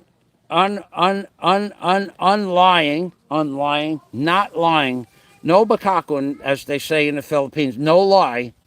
I am going to send somebody to your abode to find out if your property is in compliance with building codes and whether or not you have the permits for the enclosures that you have on your property. That I can't find permits, that my henchmen, that my minions can't find for your property, dating back to the time that the dwelling was built. So you send them to my house, and you said mind your own business, because that's what you do. You do something malicious and maligning to somebody, and then you say, mind your own business. Well, now I'm going to tell you right straight to your face. I'm sending people to your house to check, to make sure the building structures are within code. You told me to mind my own business, and yet you still sent people to my house, and now I'm going to do it to you. It's going to go back and forth like that until it doesn't. You tell people to mind my own business. You tell me to mind my own business, and you send people to my house to check on my permits, to check on my plans, to check on the authorization that I could start work. And now I'm sending people to your house to check on your building permits, and the plans that don't exist, the building permits that don't exist for the enclosure, the electrical permit that doesn't exist for the enclosure, the plumbing permit that doesn't exist for the enclosure, if there is plumbing in there, and whether or not the electric was done to code. So that means they're going to have to start ripping walls out if the inspector gets snotty about the whole thing. Or you're going to have to pay an electrician to sign off the job that it was done to code. And then the electrician's going to have to get plans and permits approved for the electrical work. Hey, how do you like that? How do you like that you send them to my house and now I'm going to send them to your house? I'm going to call up. I'm going to leave my name, my telephone number, my email address. I'm going to do all that. It's all legal. What you did was legal. You called up the building inspector and code enforcement or whatever it is that you called up. You did it. You did it. And then it happened. And now I'm going to do it to you. Okay? So just sleep on that. Sleep on that, dude. You mind my own business. Mind my own business. Where you are still talking about when I got the injury on my foot and how you want my foot to be chopped off or I'm going to die from it or get impaled on the roof. But I have to mind my business, but you don't mind yours. You are one sick, twisted blogger. That's what you are. One sick, twisted blogger. Just take it to the bank that within a few days or whatever today is, I don't know, the next time I have time, the next time it rains, this is Michael Fazio. I'm going to, I want to report a such and such at such and such at such and such address. And we have video that there is an enclosure that we can't find permits or plans for. Can you please send somebody out? Just like you did to me. Now, whether you did it or you called for your operatives to do it, like that guy Johnny, or maybe nobody, maybe whoever did it, and now it happened. Now I'm going to do it to you. Clear as day. Are we clear on that? And the next time I find something wrong, I'm going to do that too. And the videos of you possibly appearing to be threatening to other people, where you said, I'm going to actually end your existence, Tabama. The guy behind this, the guy, your neighbor there that you did that thing to, oh my God, the people, when they saw that video, they realized that there's something psychologically missing inside you. And we'll deal with that one day at a time. Oh, we have something from Jack. Unbothered. Scott. Okay, Jack Thompson. He is from Scott Del Fuego, my tutor. I'm under the tutelage of the Scott Del Fuego. The Scott Del Fuego. Jack Thompson. He's looking different. Hard to believe he has made this much progress in 2 weeks, 14 days. Really, really dropping the weight. I don't know. I can't see it. Well, I can see it. I know I can see it when I sit on my chair. I could see the different contour in my thighs. I could see my belly is going away, but I still have a roll under the belly, the under the belly roll, I call it. It's still there. It looks funny. It looks like a donut. It looks like a big donut. Jack Thompson. Scott, you took the words out of my mouth. It's clearly noticeable that it's working. He's already half the man. You have a way with words. Half the man he used to be. Is that now, Jack? Jack saying he's half the man he used to be, now that rings bells inside my belfry.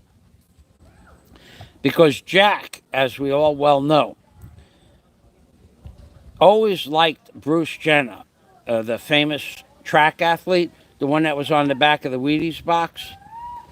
And Jack has had such love and, and admirability towards Bruce Jenner his whole life, because Jack was an athlete when he was younger.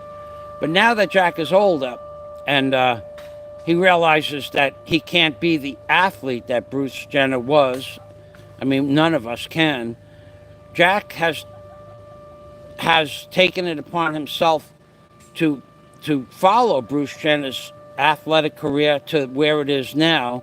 And what Bruce Jenner decided to do was to become a woman. And Bruce Jenner won Transgender of the Year award. And now Bruce Jenner is supposed to be the most glamorous, prettiest transgender of in the world, or won it for this year, last year, whatever. So Jack realizes that he still has a shot at Bruce Jenner, but not as Bruce Jenner, as Caitlyn Jenner. But Caitlyn Jenner, I do believe, is more interested in... Thank you, Jack. Caitlyn Jenner sways more towards being with the lady, or the lady transgenders. I don't know a lot about transgenderism. You could ask Jack. So Jack knows that Bruce Jenner, becoming Caitlyn Jenner, has a propensity or sways towards the female transgender. So Jack saying that I'm half the man I used to be, when Jack is going in for the full package replacement. So if anybody's going to be half the man he used to be, when Jack gets that lower 40 nip and tuck, and then the additional silicone injections, Jack is going to be half the man he used to be. That's why I got to laugh when Jack says stuff like that. Okay, so what I'm going to do now, I took my break. I'll give you a close-up of the yellow paint, and which I left intentionally. And if I ever get a thermal imaging gun, I will thermal image from the inside of the container to where I know it's white to where I know it's yellow. And I'll bet you there's a 5 or 6 degree difference. So I'm going downstairs now.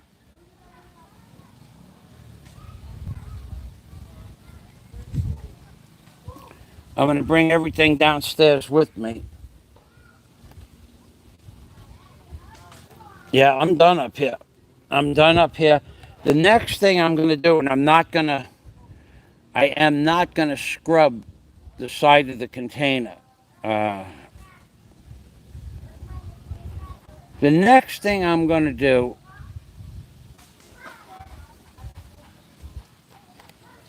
after I get the cement mixer, wait, we see comments.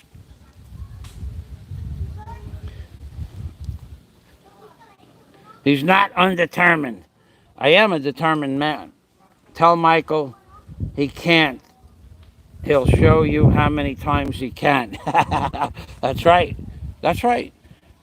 Well, I mean, as a wrestler, there are sports that require...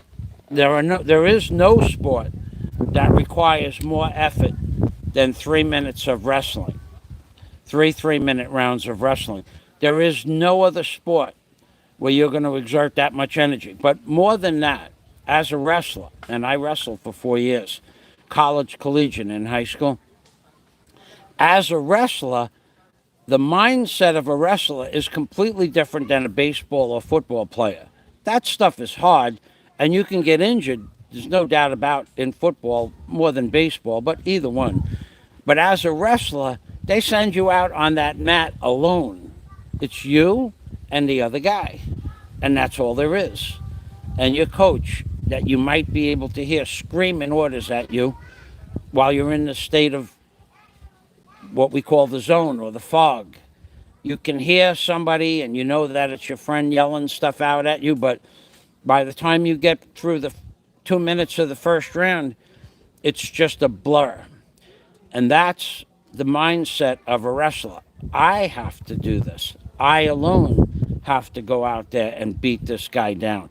I alone have to accomplish this task. There is no backup. I don't have an army. I don't have a bank of doctors or lawyers behind me. I don't have 300 firemen that are going to pick me up if I fall down. I don't have 1,000 police officers that are going to pick me up if I get shot. No, it's just me and the other guy on the mat. So you pit yourself against another person, and the best man wins, always. No, not always. Sometimes it's luck. But it's not luck when you go to 32 meets a year and lose one at the end of the year. That's not luck. And still place, but not first. It's the one thing I wished I could have done. I think in the 157 class, I would have. Well, I mean, you always think you're going to win first place, but the first 30, 29 guys to get to the city finals, I had a good shot at winning that in the senior year.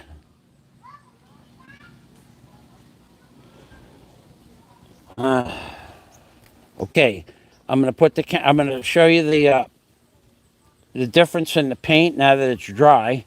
Big difference. And then we're going downstairs.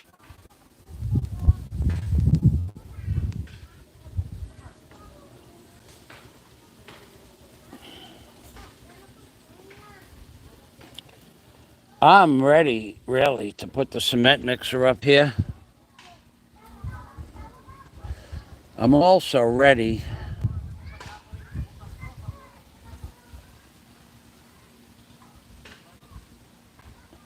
I can't bring that jet ski down till I move the cement mixer. It's just a matter of logistics.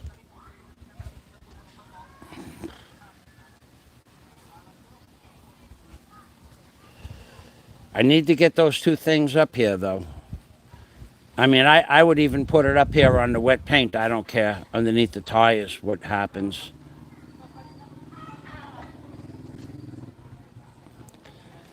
I got to think about this. I'll sit here and think. I'll contemplate this. Tell Michael he can't. He'll show you how many times he can. It's true. It's true. So,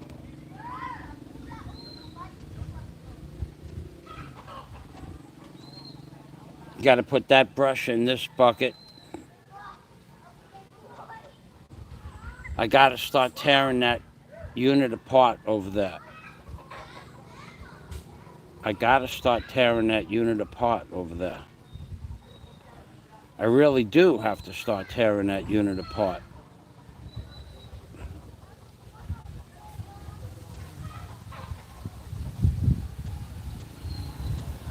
That outside unit serves no purpose anymore.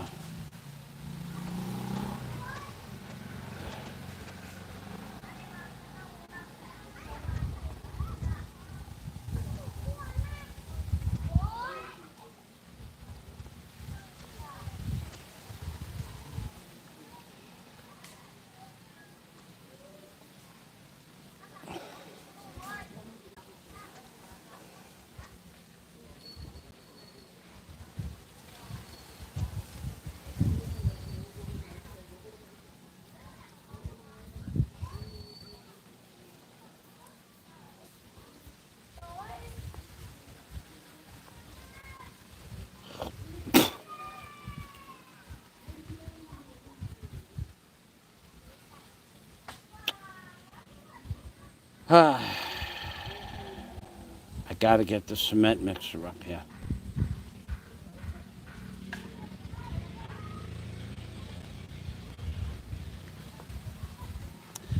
I want to do something with that. I need to, you know what I need to do? The next thing I think I'm going to do is I'm going to strap up the cement mixer, put a rope on it, a lifting rope. Although I have that lifting snatch, up on top on the jet ski. But I need to get that jet ski off of there. And I need to move the cement mixer up here. So how can I do this?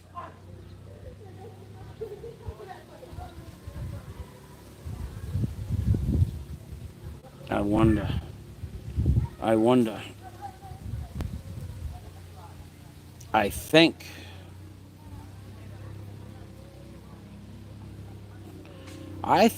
the machine turns around, rotates.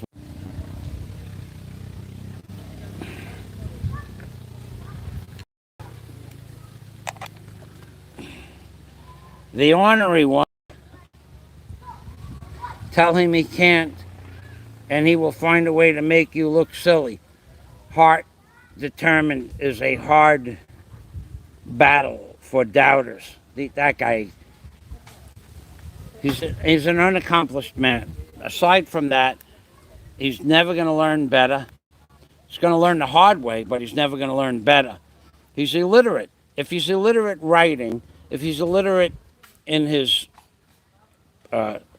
sentence structure and or syntax, and he's basically illiterate in math. He can't do math. He can't do a lot of things. He's basically illiterate. So how do you expect an illiterate to function in society properly? They can't, because they don't have societal skills. All right, I'm going downstairs.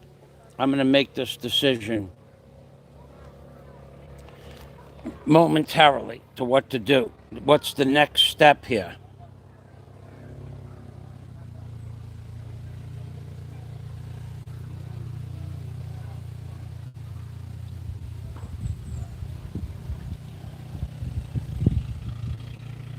If I could turn, see, I have a problem here. The jet ski won't go around my light. I know that for a fact.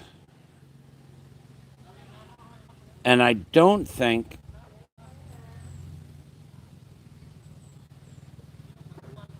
I need to take the track hoe out of the yard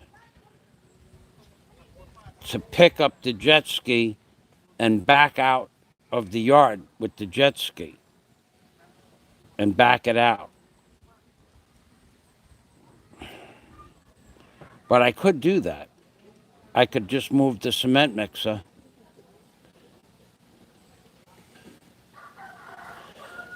I hate moving stuff twice, I'll tell you that. I think I'm just gonna pop. I think I'm gonna fly the wheelbarrow up onto the roof next. I'm gonna go downstairs, take the covers off the wheelbarrow and strap it up, and I'll fly it up to the roof. And then I can grab the jet ski, come back into the property with the boom, and stick it out, extend the stick, extend the boom up, stick out, grab the jet ski, back out of the yard with the track hoe, and put the jet ski behind the wheelbarrow, the cement mixer. I can do that. That's my next project. I'm going to uncover the cement mixer. You'll watch me tie it up, strap it, pick it, bring it outside the yard, spin the track hoe around 180 degrees, 195 degrees, put the cement mixer on the roof. I might get that done today. If I don't get it done today, I'll get it tied up. Okay, done. Next project on the list.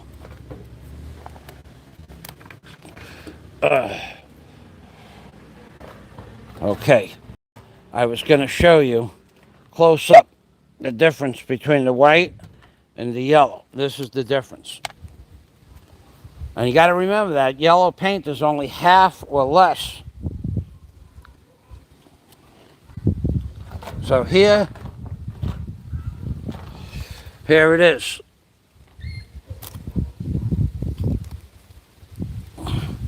Here's the yellow. And here's the white next to the yellow.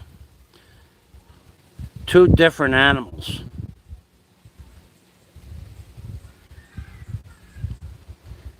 Alpha men. Alpha men write the rules that beta men follow. That is true. Thank you. And alpha men sign the front of the checks, not the back of the checks. That's a Jack Thompson constant in this man's universe. Okay, so here we go.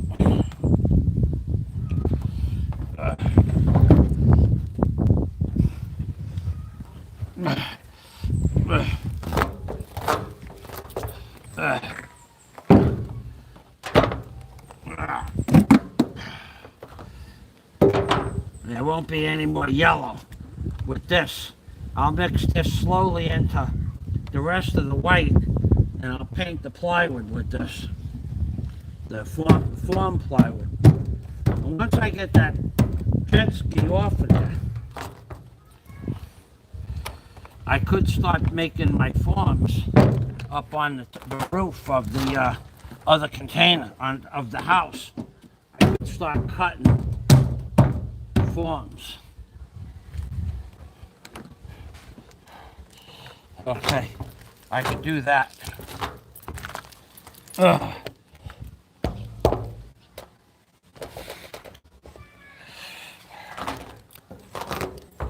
All right, we'll lower the heavy one down first, so if I'll be able to bring it closer. To where I want.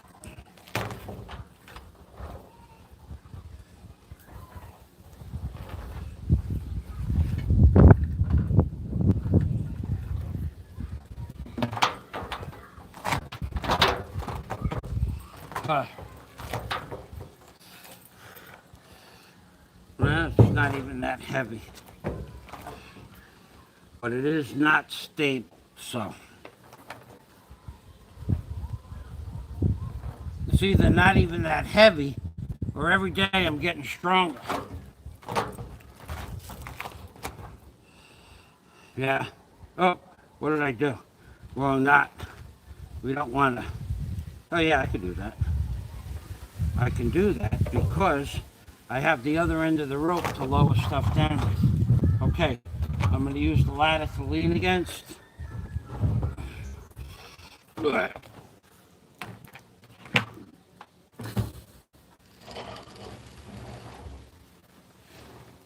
lowering it down using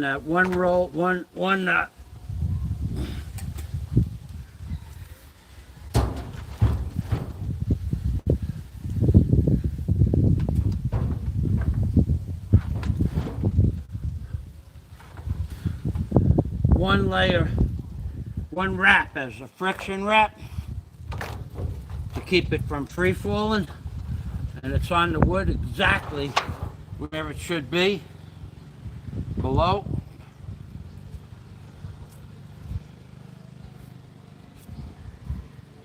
Now I'll grab the light bucket, because the light bucket I can swing off the ledge from where the other stuff is.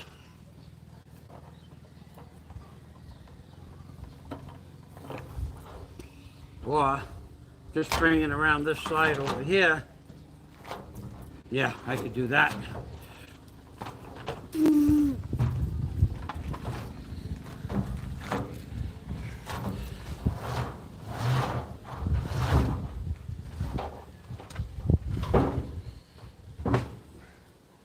Very nice.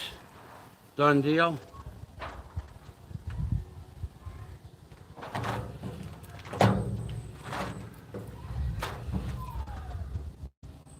Very nice. It's a done deal. Now this here, I'll grab the locking end.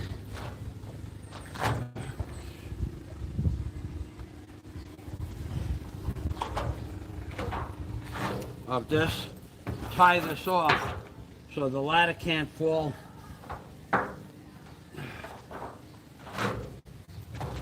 then I'm going down with the, I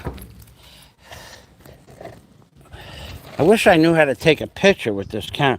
Take a picture. Take a picture. The GoPro, you could do that. This camera, I know you could do it with this camera, I just don't know how to set the settings. And there's going to be the view from my second floor. And anybody who tells you that I'm not going to build a... Uh-oh.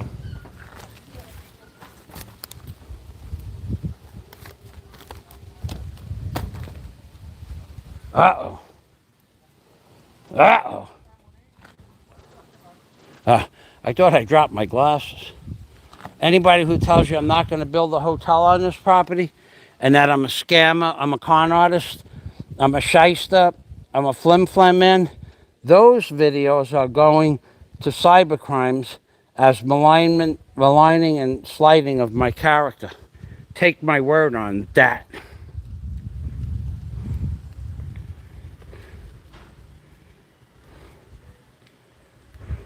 A lowering and a lowering and a lowering and a lowering.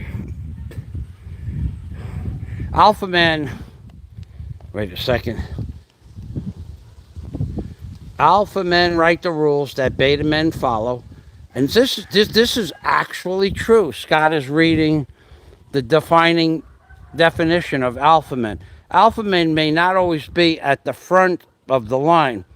They are when it's important to make, and that's true. When the important decisions, when it comes time to take charge, that's when alpha men shine.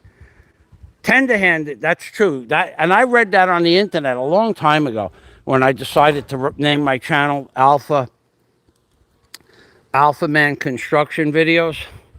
I read everything about alpha men, and I fit the description more than you fit the description. So does Jack, but more so than the tender man that we are referencing. He's never been an alpha man. He's not even a beta man. He might not even be a Charlie. Tender-handed fellows would require a hammer for that. Fazio just goes to work pounding down the caps of those containers. That's true. A lowering and a lowering and a lowering. Beautiful view of the Doggett framed with swaying palm trees and a nice blue sky. Oh, it's a beautiful day. You can even see 10 miles, that what we're looking at now, from that mountain range to that's above the red roof there. You should be able to, yeah, you could see that. That's Tagbilaran City out there, or close to Tagbilaran City. All right, I got a lot of work to do downstairs. I'm going to take the covers off the cement mixer. I'm going to tie it up.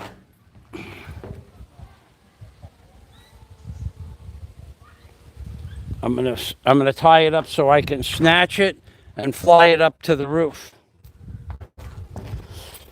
Ugh.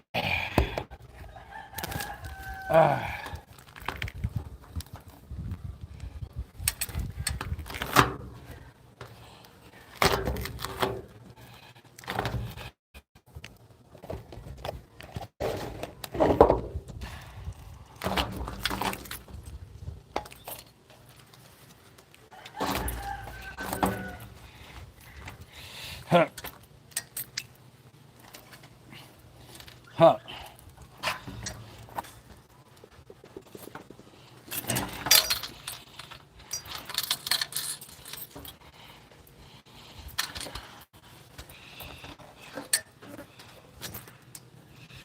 Ugh. I'm not even hungry.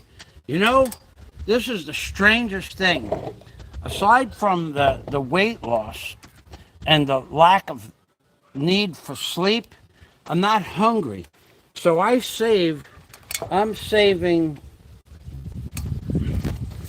8,000 or 9,000 pesos a month on food alone, which unfortunately, I'm spending on medicine. But I'm also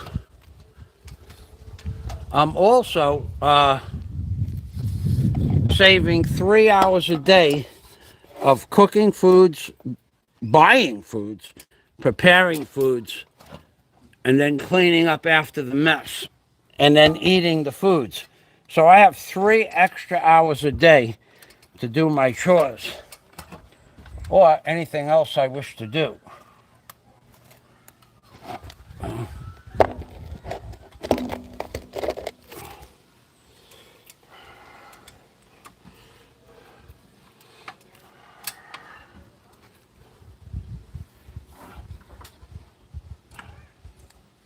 I have to do I have to untie the ladder? I sure do.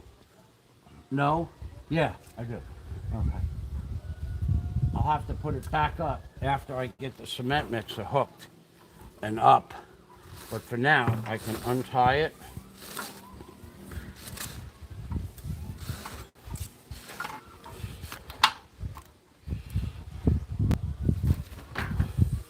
Grab the camera.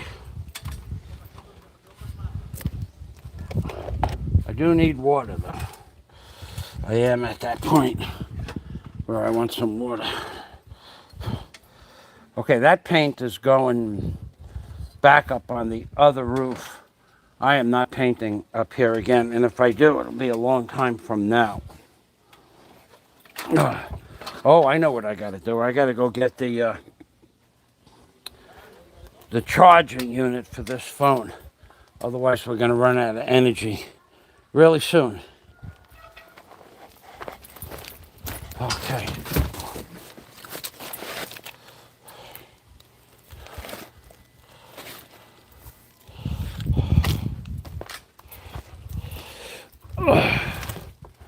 Really soon. I don't even know where I put that charging unit.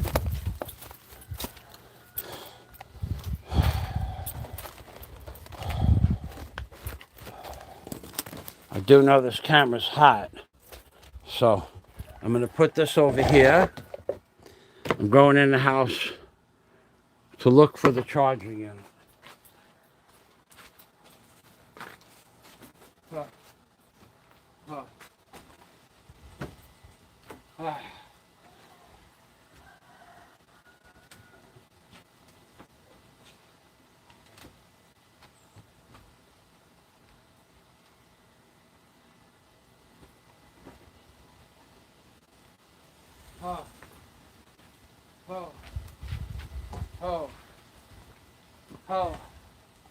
Got it. Got it.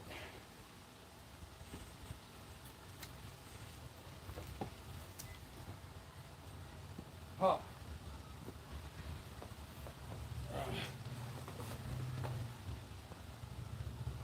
Oh.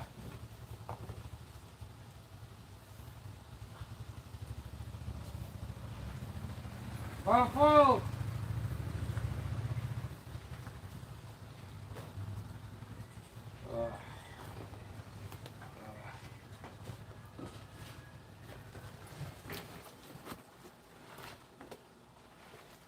Ha. Ha. Ha. Ha. Ha. Ha. Ha. Ha. Ha. Ha. Mm-hmm.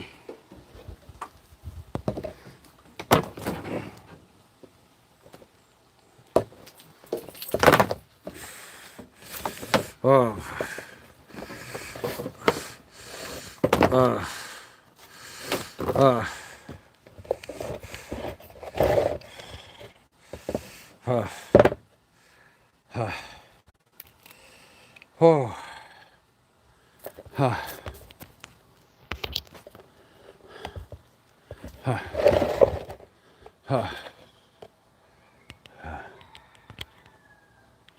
I knew that was the right way.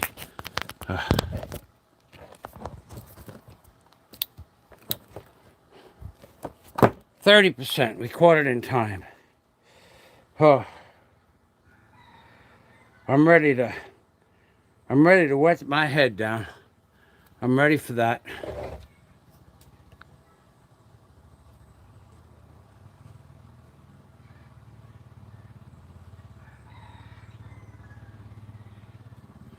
It's gonna. Oh yeah, they're not gonna do that. Jack Thompson as a contractor. Scott Del Fuego. I'm gonna read that. That roof looks fantastic. For one coat, yeah. Beautiful view of the Doggett. It is a beautiful view. When I lived in the apartment next door to where I was standing, I would be the only one that would ever go out on the balcony. I've seen people with their doors open for months and never sit on the balcony, never one time ever sit on the balcony. I would sit out there all day when I wasn't working. Nice job, Bubba. And I beat the sun. I did. That's why I started an hour early. Good planning, good planning. Nice white painted roof. You could sit up there in a chase and get a tan in about 20 minutes. Oh, I feel the burn. I feel the burn on my arms. It's going to cost high dollars for that guy who ratted me out to get any contractors to go to City Hall, put their license on a previous contractor's job. Not knowing what the contractor did, there's going to have to be, if there's plumbing, underground inspections. If there's electric, open wall inspections. If there's studs involved with the closing of the house, open wall inspections for proper studs centering and so on and so forth. If there's hurricane codes involved in that area, you're going to have that structure strapped down to the plate, to the base plate properly, and possibly bolted with lag bolts and concrete hooks in the concrete. That's going to cost him a fortune for not minding his own business, for not minding his own business. So either you, who called on your minions or your operatives to send somebody to my house, either you did it or they did it. And now I'm going to do it to you. You should have minded your own business. That's what you should have did. And I'm going to put my name on the paperwork. And then I'm going to ask for a follow-up when it's done. And if you're in up to code, well, then, no harm done. I'm only reporting something that legally I can do. Not morally, not according to you. It's only moral for you to send people to my house. It's not moral for reciprocity. Dude, you're in a world of serious thought processing. Caitlin. Jack Thompson. Oh, he's back on Caitlin again. Now we're gonna have to hear about hormone therapy. Caitlin wants me to have a seaside ceremony where I toss my balls into the ocean. That was a lot of information, my friend. But it was apropos. Then we kiss, then we kiss, then we kiss.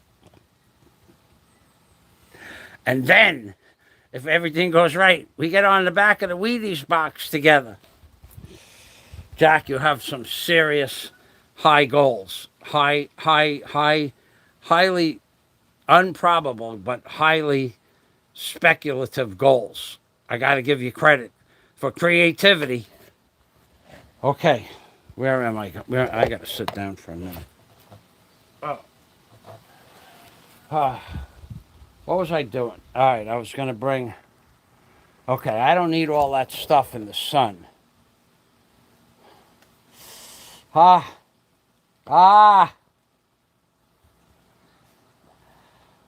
I haven't taken pain medication since last night at about 8 o'clock. And from going up and down that ladder, it moves the skin around a little bit. And I put Vaseline on at 8 o'clock last night because now it's a scab. Most of the infection has gone away. But Oh, from stretching it. Oh, yeah, baby. Oh, yeah. There's still a lot of pain. Ah. I think I'm gonna go in the house and take a couple of ibuprofen. I'll be right back. You guys enjoy the view. I can't believe this. And then I'm gonna get that stuff off that shelf over there. Be right back. Oh, oh, oh, oh, oh, oh, oh, oh, oh.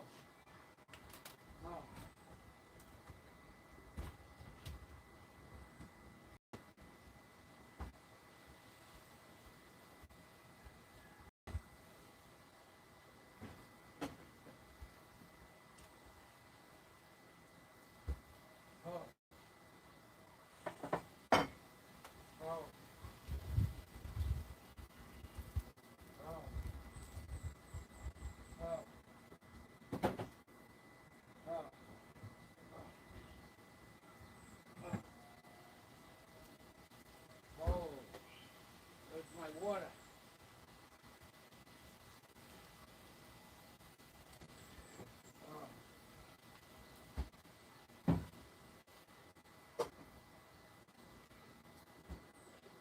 Oh,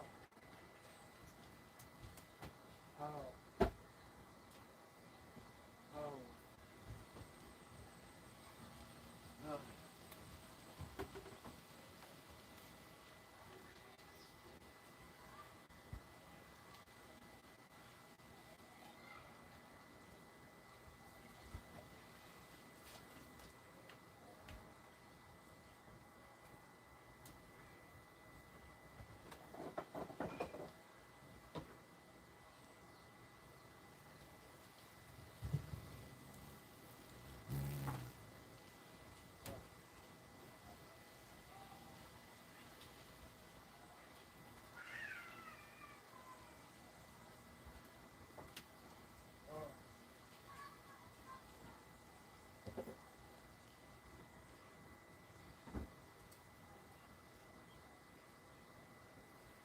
Oh, oh, oh, oh.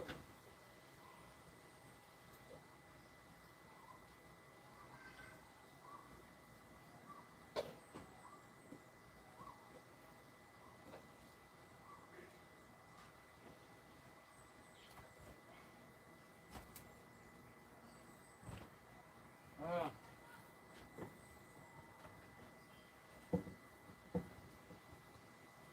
oh.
Uh,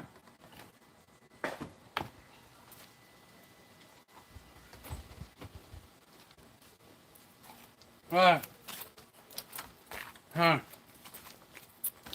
I had to take my medication. Uh, all right, so here's what's going to happen next. I'm going over to where the ladder is. I'm going to put my hat on here. I'm going to get those paints. I'm putting that yellow crap.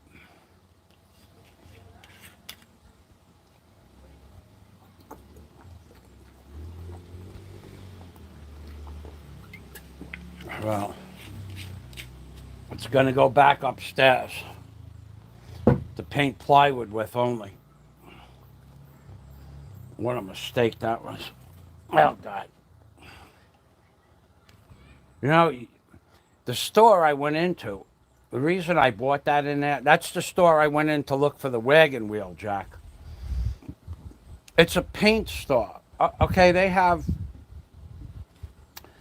oil-based paint, latex paint, exterior, interior, good oil-based, cheap oil-based, and then different types of, well, they had this product here.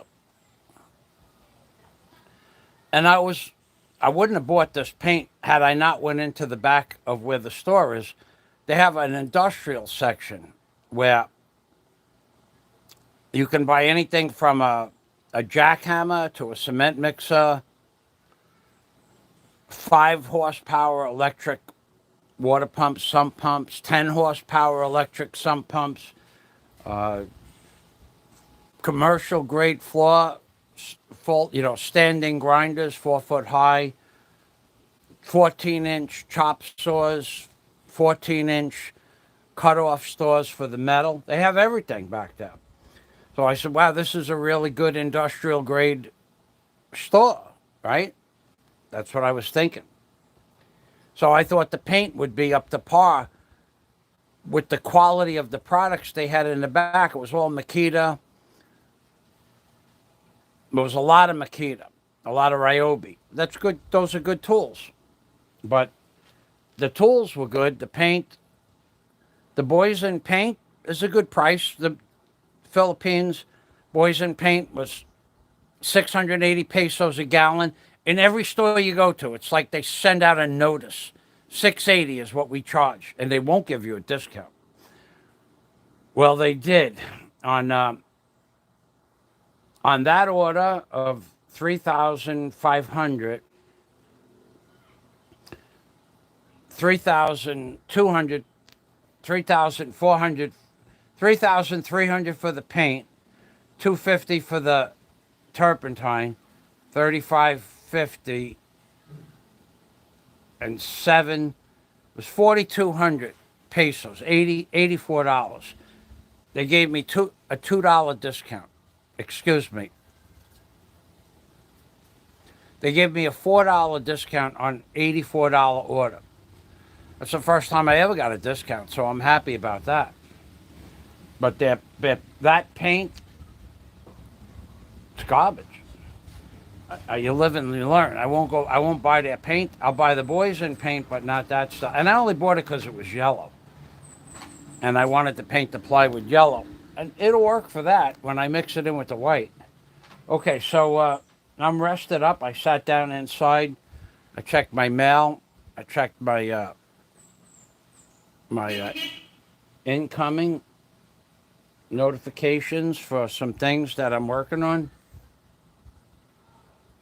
And now I'm going to go get that material, bring it over here, and somehow I'm going to hump it up to the roof today. And then the next thing, you know what I'll do next to help? Yeah, I got to get that material out of the sun. Okay, so the next thing is going to be getting that material from where it is over there, where the ladder is, to over here where I'm sitting.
Huh.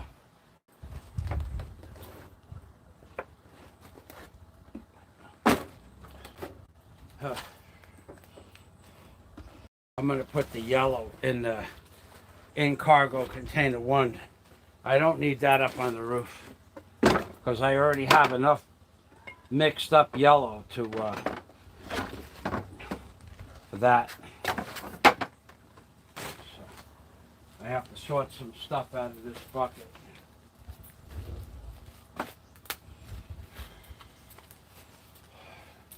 Which I'm going to do now, which is what I'm doing now.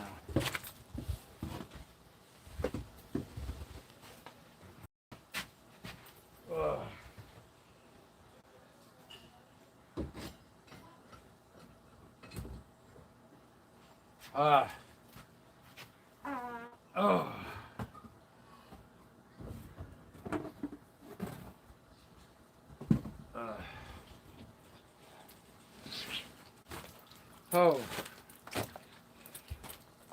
Oh. Oh. Whoa. This red bucket is full of nasty blue paint and soapy water.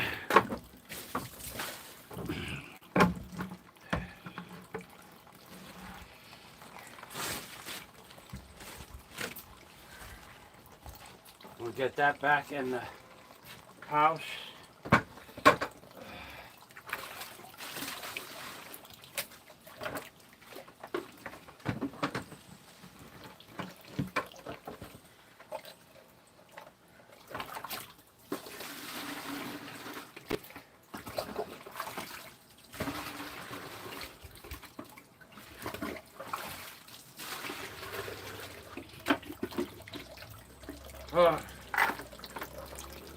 Okay, we have house water.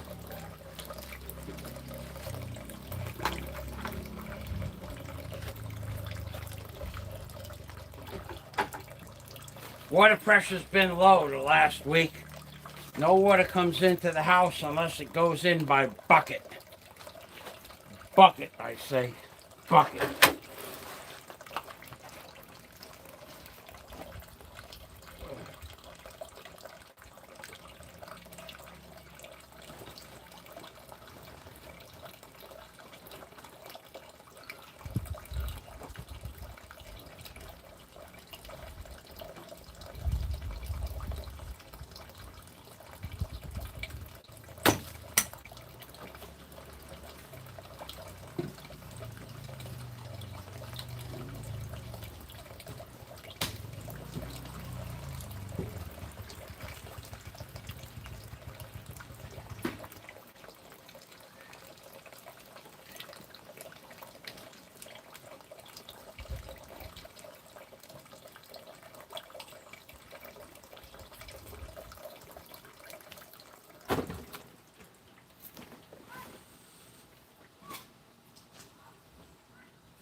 You're gonna pay for sending those inspectors my way.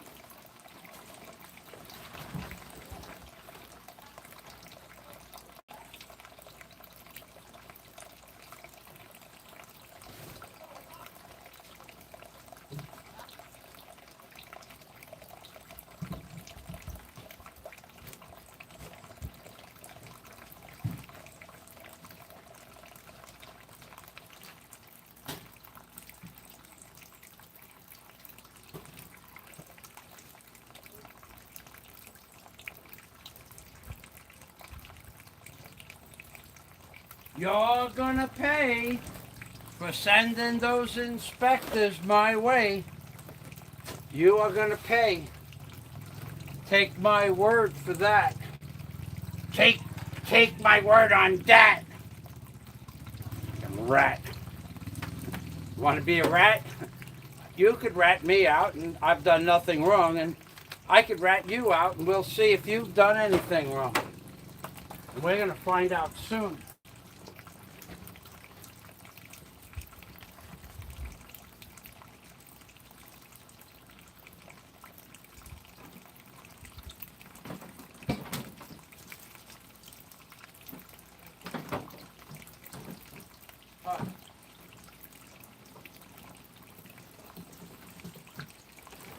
Soon.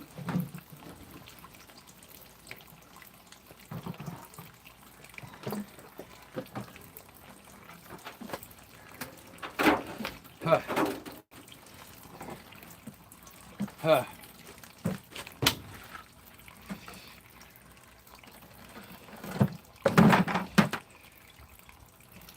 Huh. Rope goes under here. Water. It's all up here. This bucket goes over by the buckets. Yeah, baby. One good rat deserves another.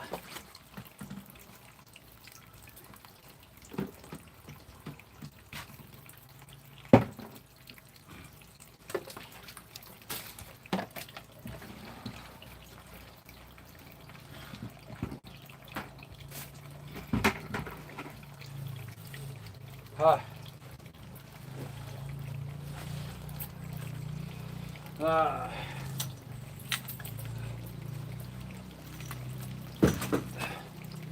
Huh. Two more buckets and we start to strip down the cement mixer.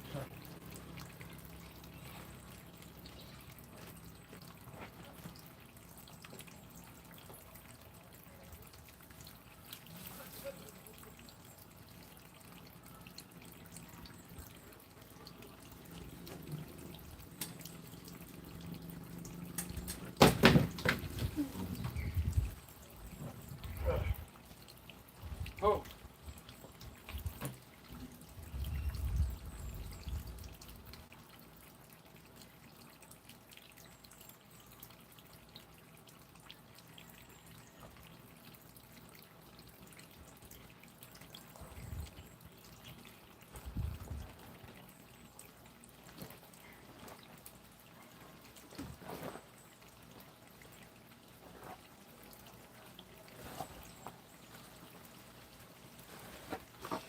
Huh.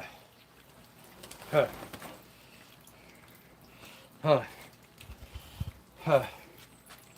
Huh. Yellow paint in the container.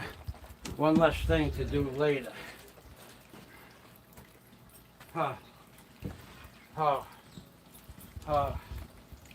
Huh.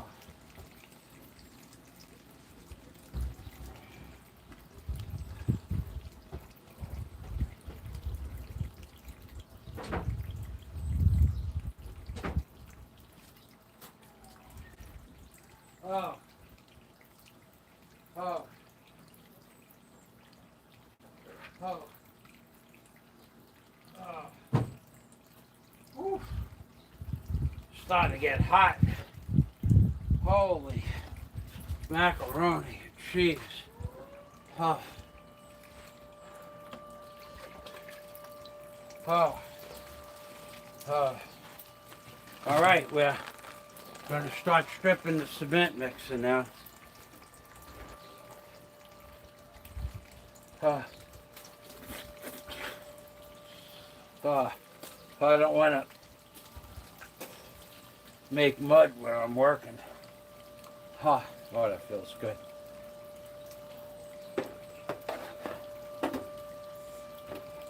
Oh, yeah.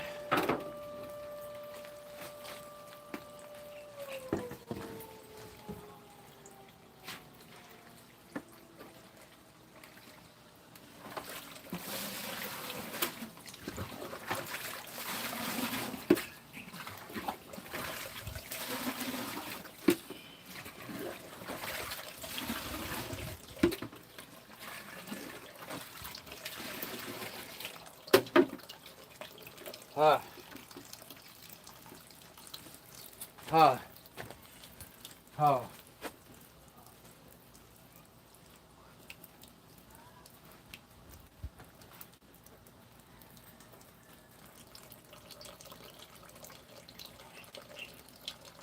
Huh. Ah, ah, ah.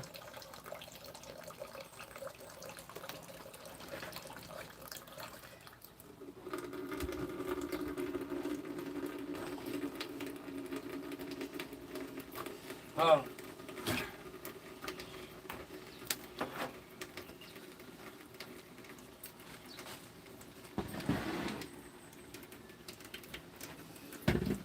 Ah.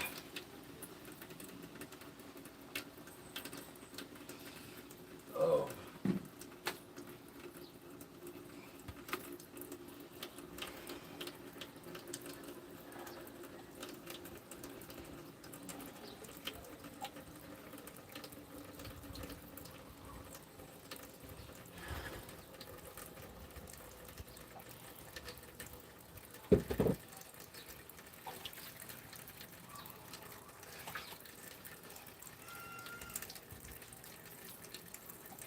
Ah. Oh. Ah. Ha ha ha ha. La la la. Okay. Start stripping that outside layer of crap off of there. Yeah? Okay. That's what's next.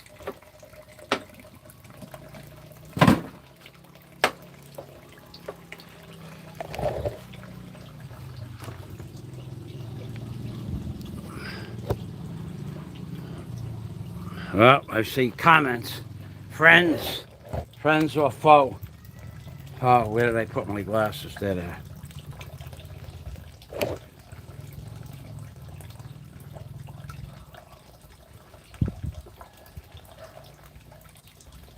Stop work orders in yellow. That would be a double dose of karma.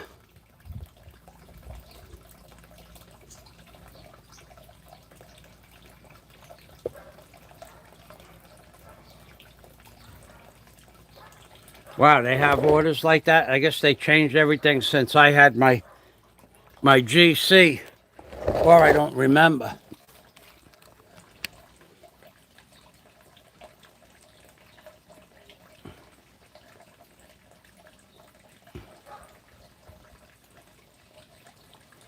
Wow, that's a real condemned notice. Even firemen can't go in. Cops, on the other hand, send those blue canaries anywhere.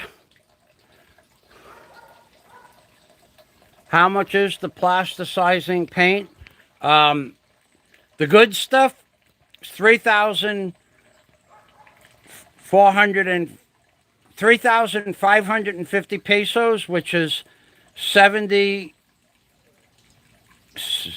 $71 for a 5-gallon bucket. But I also have to take the jeepney home, so add 300 to that. So minimum, it's going to cost me 3,850 pesos, or $76 per bucket. And I can, of course, I can put other stuff in the tricycle, but I can't carry that to where the jeepney is. Put it on a tricycle, carry it to the jeepney, put it on the jeepney, take it home, get off the jeepney, and then carry it 1,000 feet to my house. I won't do that. Stop work orders are virtually non-existent these days. It takes 4 times for a building inspector to come out, keep in mind.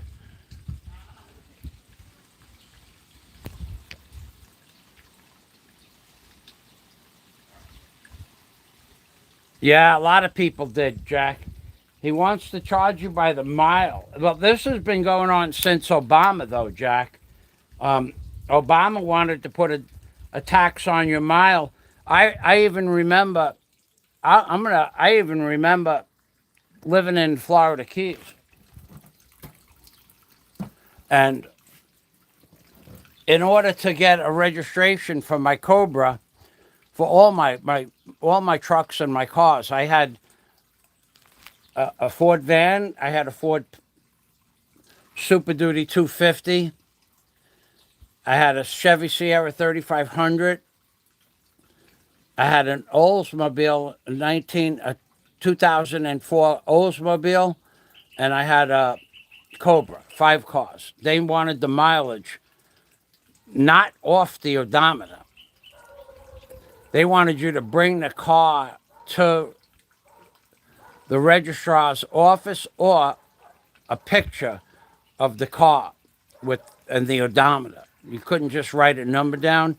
And then if you didn't have if you couldn't bring the car to the office, which meant that your registration was not expired, then you had to take a picture. And then if you could bring the car, they would go out and look at the mileage on my car. And that was when it started back in 2009, 2010, I don't know, but they wanted mileage. They wanted to tax the mileage back then. Okay, all right, I'm going to put this, I got to get this covers off of here.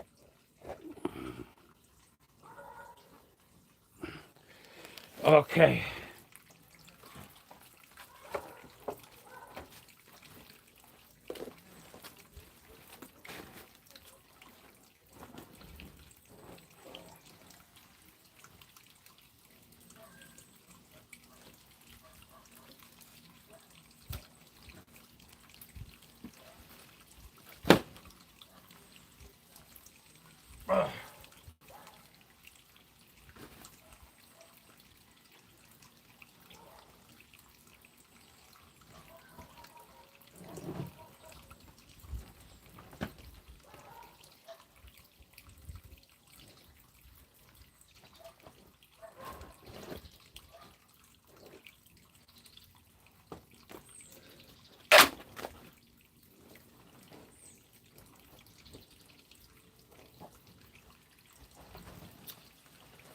Yes, sir. You send the inspectors my way. After 2 years, 3 years of me telling you I have permits, and you couldn't just call up the building department while you lived here, or wherever you're from, whoever sent the inspectors, and you didn't cause me any problems. I'm moving right ahead with my plans to build a hotel. But you caused yourself a problem. Again, your fault. You made the video that got you in trouble. You made the video that has formulated an opinion about you to the authorities here in a oh God, you screwed up, dude. You should never teach the Mushroom Man song to anybody. You should have dropped that when you had the chance.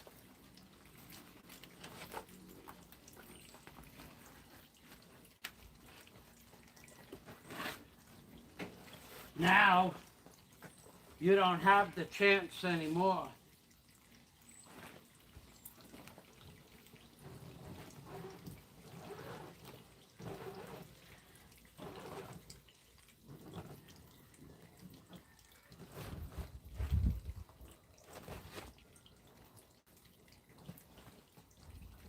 You have sung the Mushroom Man song at least once too much. You will be in a bucket of hot water before too long because of the song.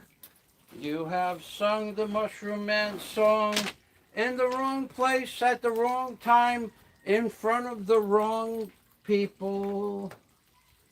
And now everybody in the consortium, it's a consortium, I say. Everybody in the consortium is against you because of what you did. You just don't know it yet.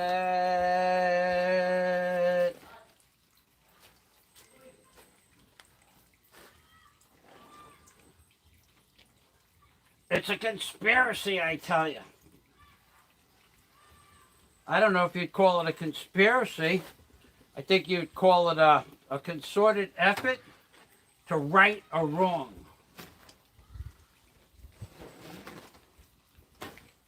That's what I would call it.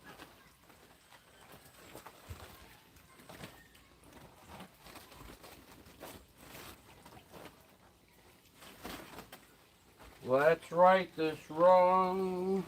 Let's make this man who sung the song go away for a very long time. Somewhere he can get help. Somewhere he can yelp. All he wants. All he wants. All he wants. No one will pay attention. He'll be behind those closed doors. Oh yeah, baby. There won't be any s'mores back there, baby.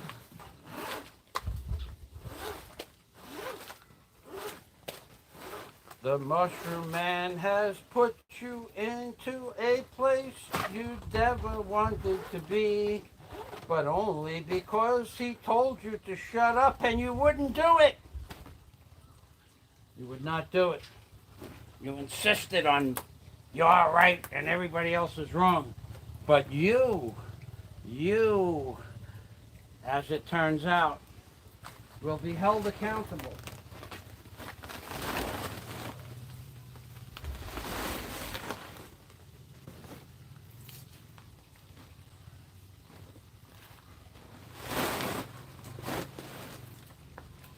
You will be held so accountable.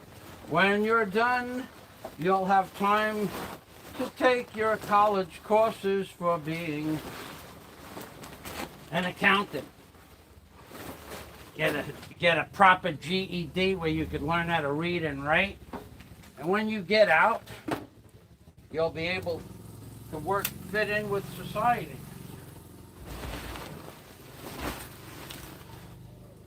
Right now, you are a societal reject.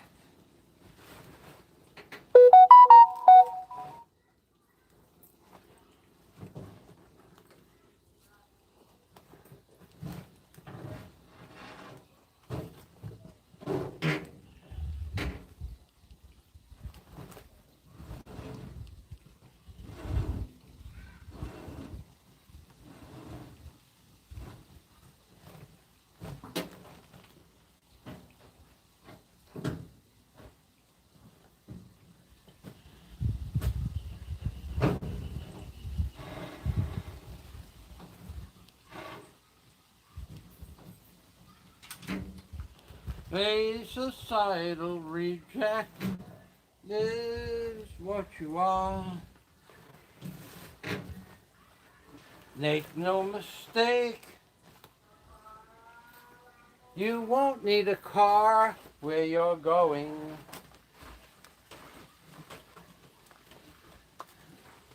You'll be able to sing the Mushroom Man song where you're going.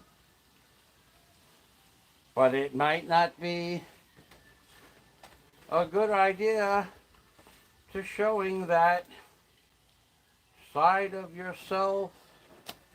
Oh no, no, no, no, no, no, no, no, no, no, no, no, no, no. The law is on my side. The law is on my side. Hi-ho, the deario. The inspectors and code enforcement laws are on my side.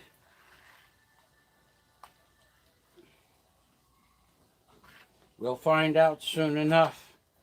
We'll find out soon enough. You never should have spoken of the man that was in his buff. You will learn. You will learn to mind your own business. It's the way of the world, but not your world, because you live in a different world. Minding your own business will come in time, depending on how much time you have served. Minding your own business is something you deserve to learn about.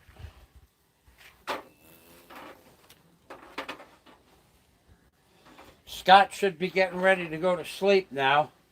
I'll say thank you for Scott and Jack. Thank you for blocking that guy, whatever his name was, Diddy Daddy or something like that. Thank you for that. Dilly Dally. I don't care if I do these videos. Once I start building, there won't be any response except from my personal friends. Joe Biden. Okay, I'm gonna sit down here for a minute.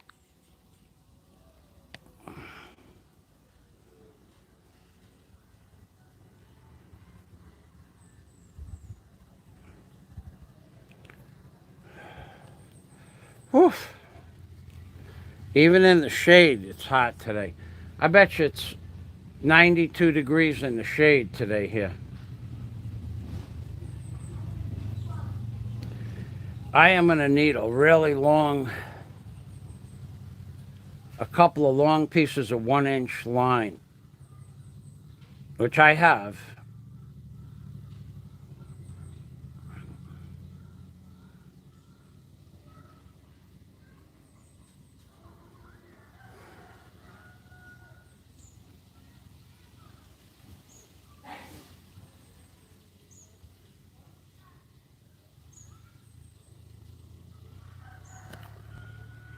I have that line inside the container. I really wanted to use the strap that's on the jet ski, but I need to go see what I got inside. I don't know that I'm going to do it right now. I think what I'm going to do now is fold up the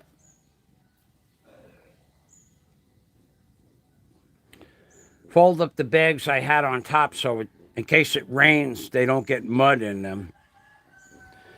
And tie them off with some, the straw. I have straw somewhere else.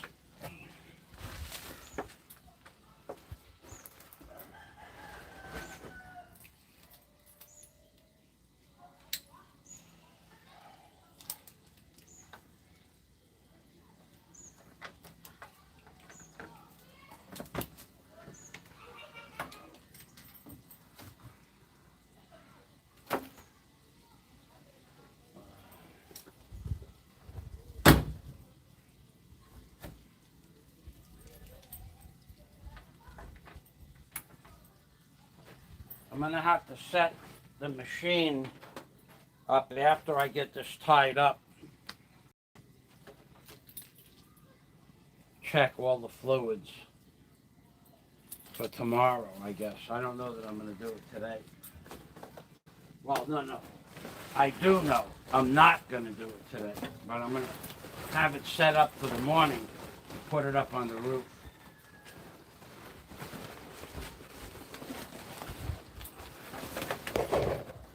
I do know I'm not going to do it today, but I'm going to have it set up.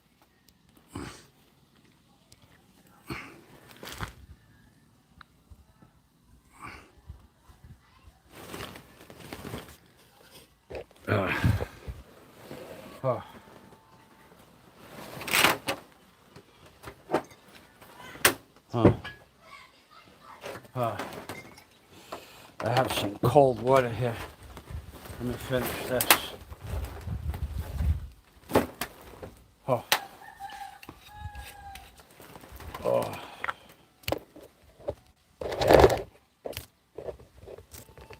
Oh. Oh.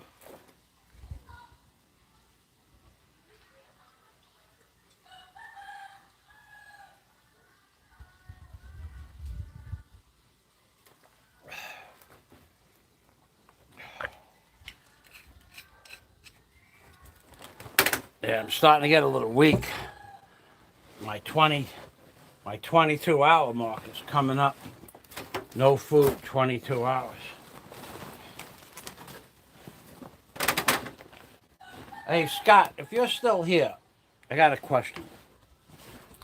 If I wanted to have, like, the meat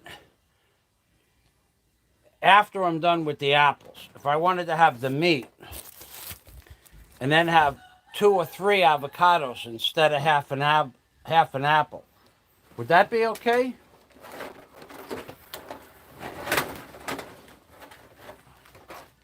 I have trouble remembering the rules for that.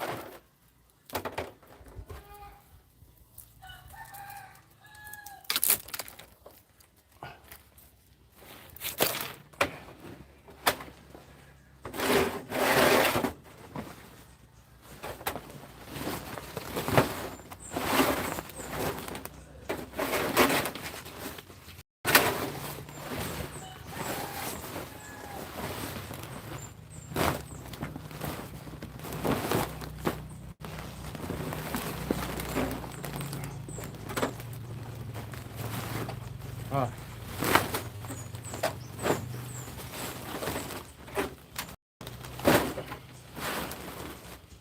I gotta get it. I got one right here.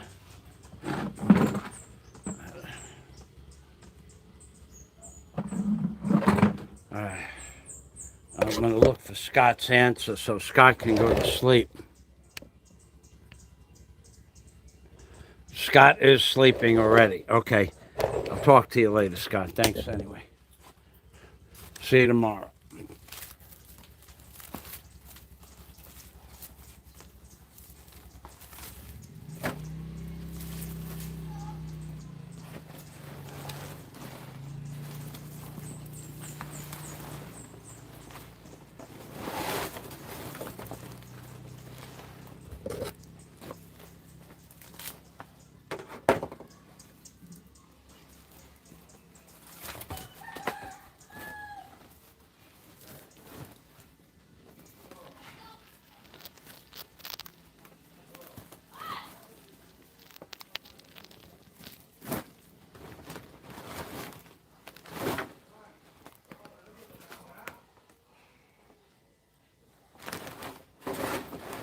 Huh.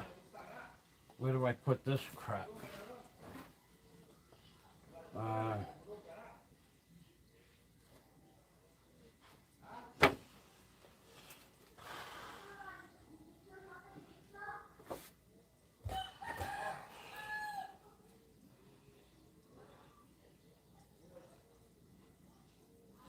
If I put it on the roof,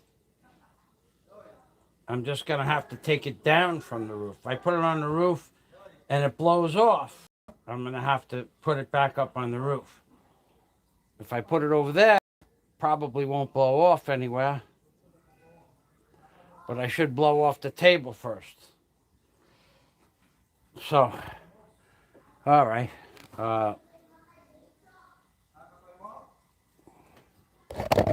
Let me blow off the table first.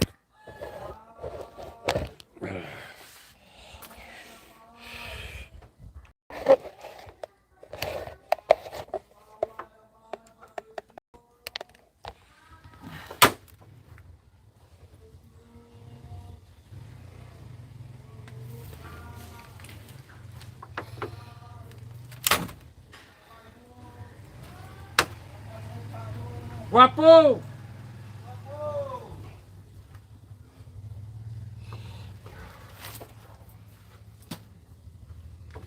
Let me blow off the table first. Put my power cord in my pocket so I don't blow that someplace where I can't find it.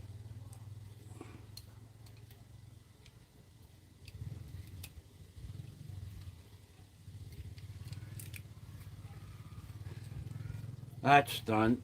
Now,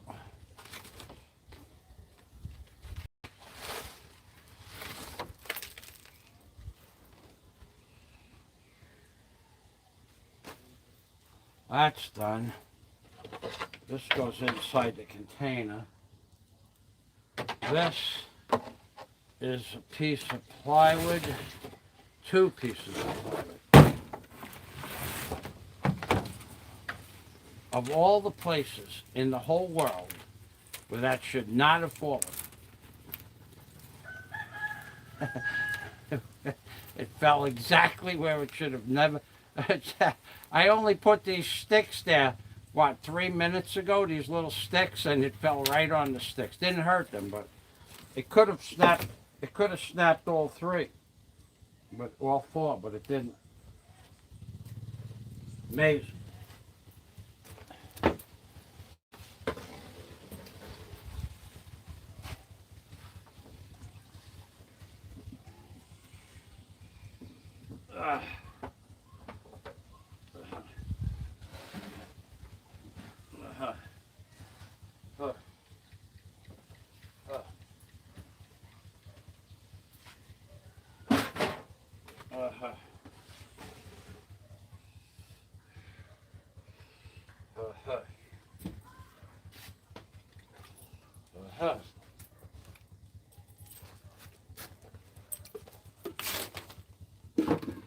All right, I need to put this wood on my steps.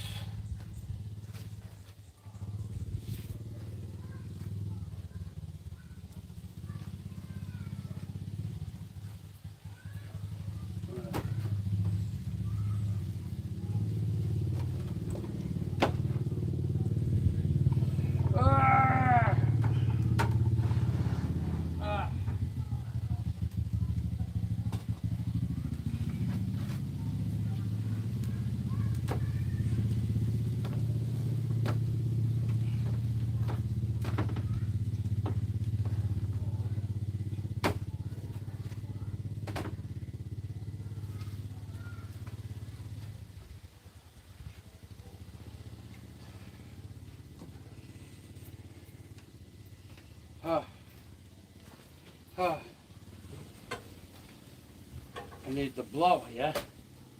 I need the blower.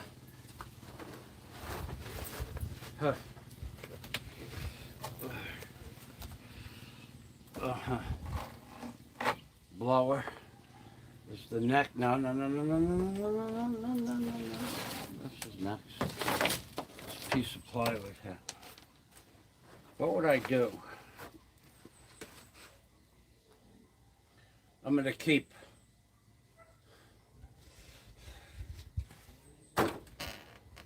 I'm going to put this on the roof.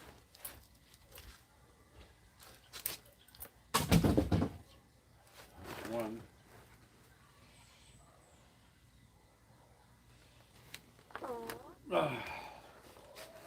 Okay. All right, the blower. That's definitely next.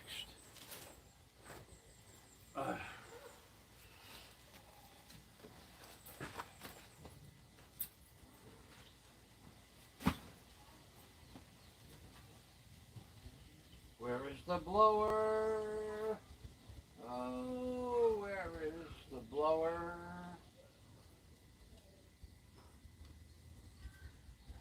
It's in the house. In the house.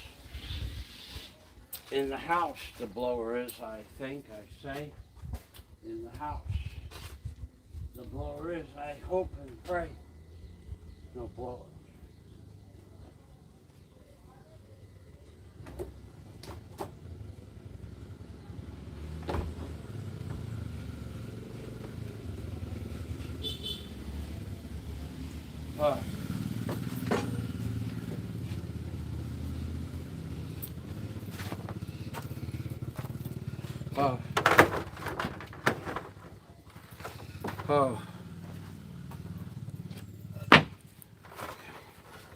Now I move these pieces of wood again.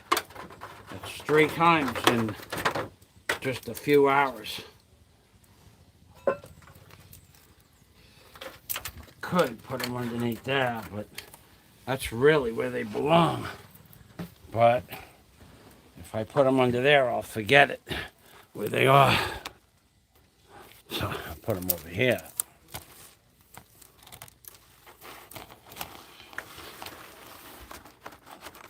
And then I'll see them whenever I go put the back lights on. Oh.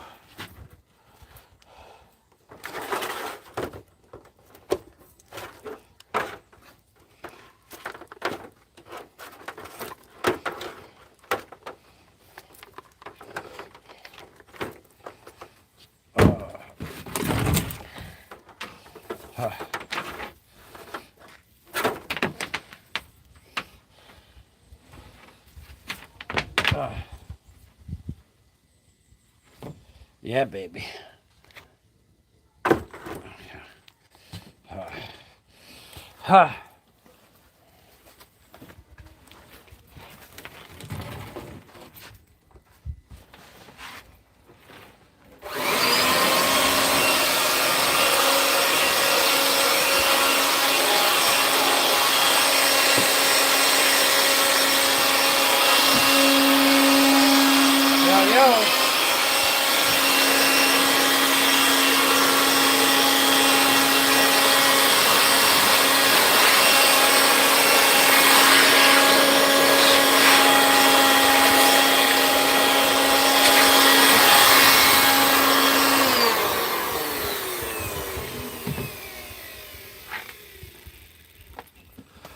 I got some straw right over there.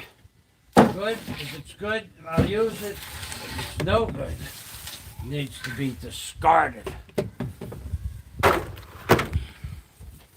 I'm having a belief that it's good because it's only a couple of days a week in the sun. It's from the paint cans, so I have to roll this back up on the straw roll.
Move a few things around and I'll be right out.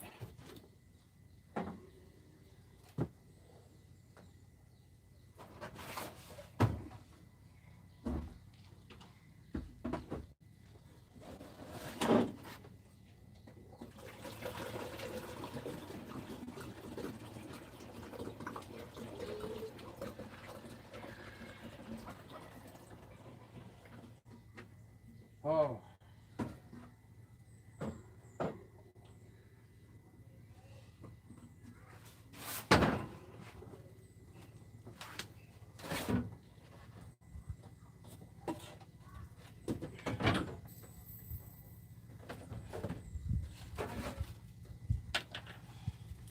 Huh. Huh. Huh. Huh.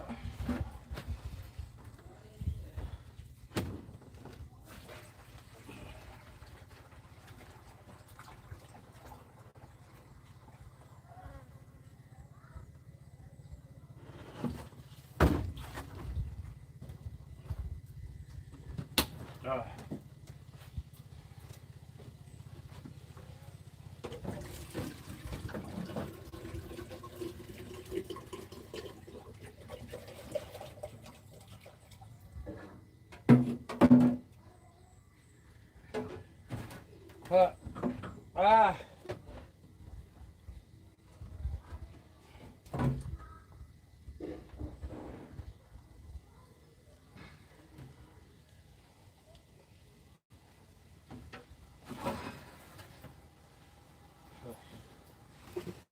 Huh.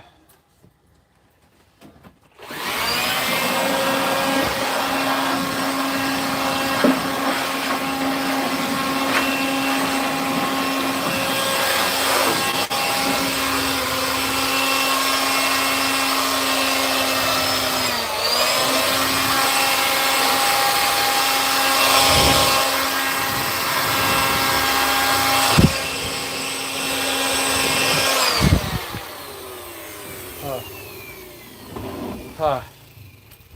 Huh. Huh. Huh. Huh. Huh.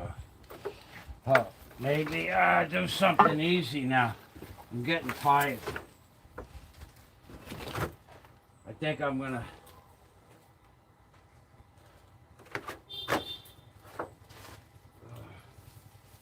do something easy now. I'm gonna tie the string back up onto the roll, because this is good straw, and I get a third of all the straw I've ever used in the Philippines off the boxes that come from the store, but not just my boxes. A lot of people will get a commercial carton of fruit or vegetables or something like that.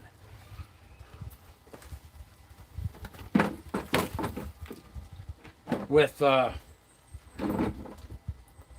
lot of straw on it, like 150 feet, and they'll just cut it off and throw it away. I'll grab those pieces too. And then when I have nothing to do, like, or I want to take a break, or I'm watching a movie, especially when I'm watching a movie, I'll just, like right now, there's 1, 2, 3, 4, 5, 6. There's 25 feet of straw here. It's free. And I got no, and I want to take a break, but I don't want to stop working. So I just put this straw. I add this straw to the stores.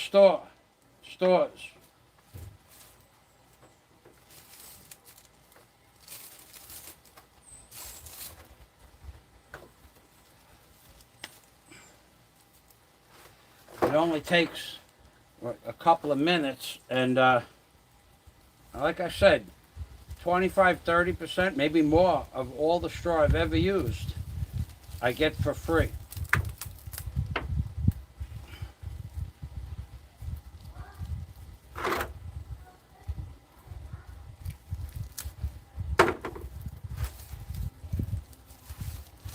And it's good for the junk jobs, like tying up that tarpaulin. I'll cut this off, and I'll never use it again after that. But for that, it'll work just fine.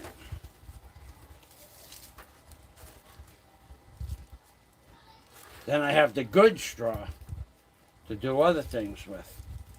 So what did that take? I'm doing this, 3 minutes, and I already got almost 35 feet of straw. It's worth it. Money-wise, I doubt if it's worth it, but it's worth it to kill time, like a hobby. I have a straw hobby.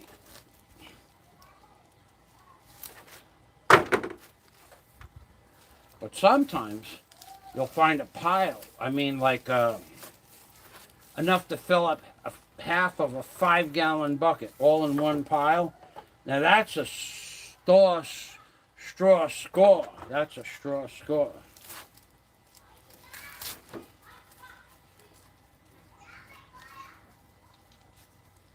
That's a straw score, baby. Half a 5-gallon bucket all in one spot.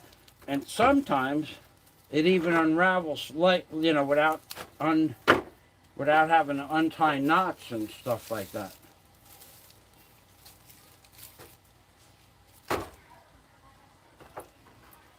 Ugh. But this is good, strong black straw. This green straw is pretty strong, but not as strong as this, so it's worth it.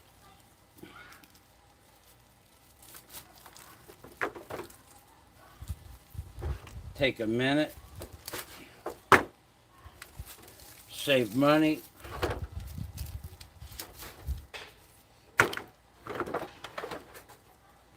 Okay, so now I can put this on top of that. Let's get that plug out of there. Let's get the blower. Okay, let's pull this over here. I gotta get this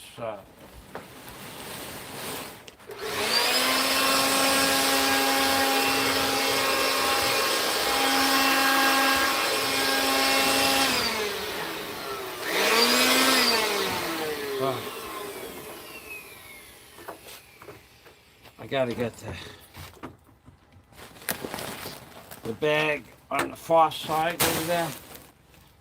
Tie up the cord on the blower. I'm done with that.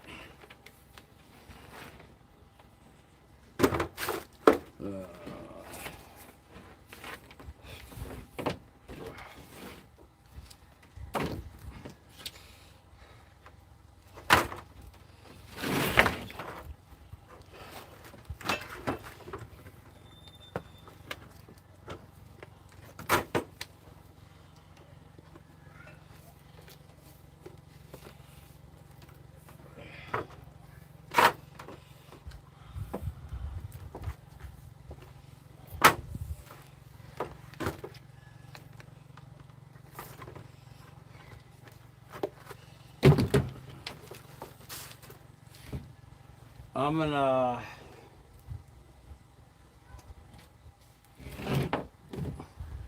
put the electric away so it doesn't interfere with the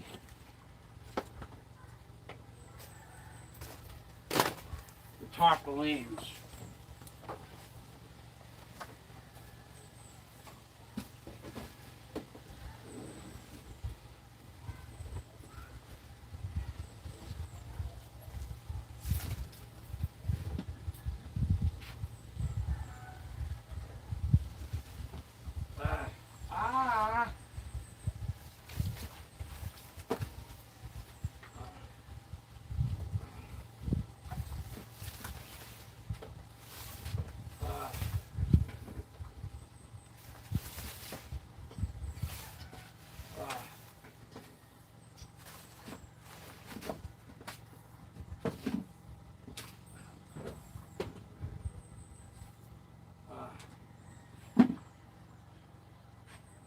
Boy, yesterday scrubbing the top of that container, using my one shoulder to lean on, and the other shoulder to scrub, and then switching that off from left to right.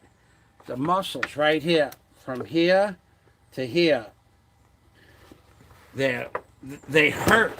They're not in a great deal of pain, but I definitely ripped them apart, which is good. Good training.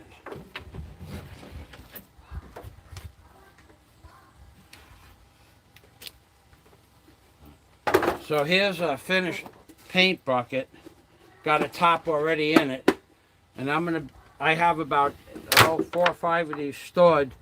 I'll be making more as I finish the paint bucket. Now the bottom of the bucket has holes in it, and the top of the bucket is inside with holes in it.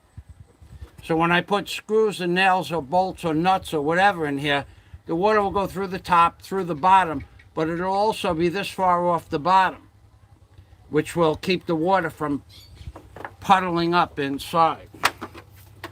So I have I have 2. I'm getting ready to put this top inside there. It needs a couple of holes in it first, so might as well get that done. Another job done, right? Yeah.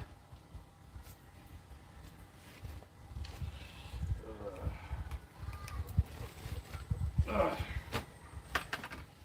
get the hole punch.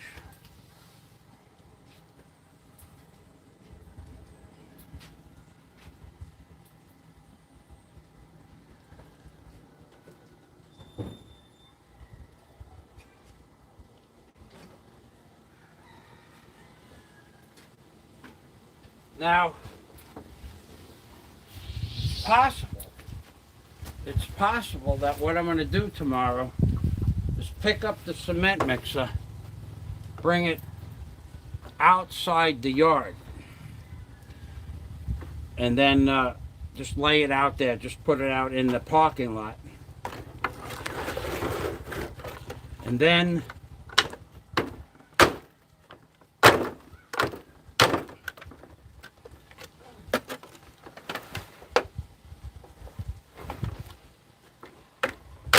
hence I get it to the parking lot.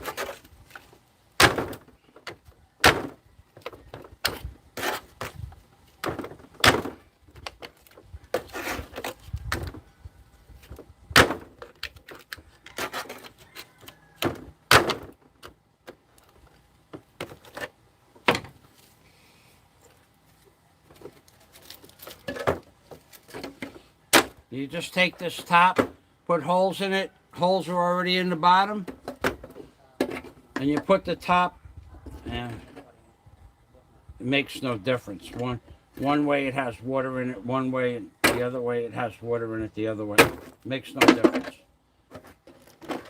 Heads up. Heads you win, tails you lose. So now I have that I know of those at least 4, maybe 5.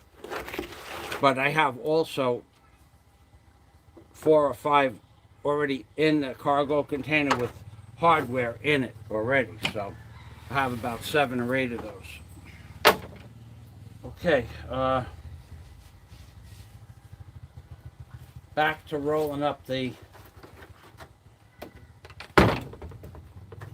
Oh yeah, I'm getting weak. I'm getting weak. I can feel it.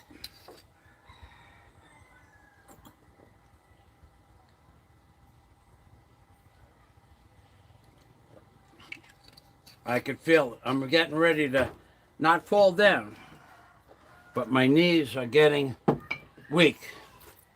My knees are getting weak. So take your hand out of your pocket. Stop rubbing. Stop rubbing. I didn't say I was going to die. I just said I was getting weak. And there's no place for me to fall down and get hurt here. So stop the rubbing. I'm going to get the other 2... Whoa.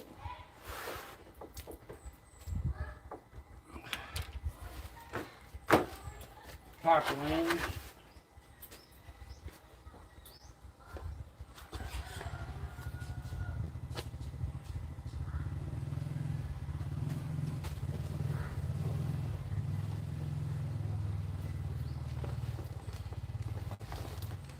Yeah, tomorrow is a better day for me to take the wrap off the cement mixer and put the other cord on there.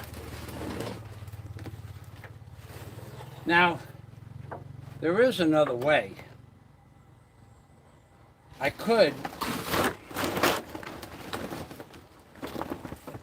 Yeah, you know what? I don't have to pick the cement mixer up tomorrow in the morning. I could just tie the stick to the tongue of the cement mixer, open the gate, and bring the cement mixer out into the yard. Release the tongue.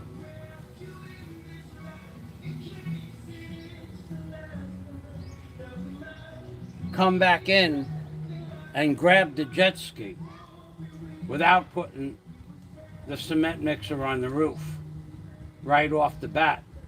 Take the strap off the jet ski, put the strap on the cement mixer, then fly the cement mixer up. Yeah, that's probably the easiest thing to do.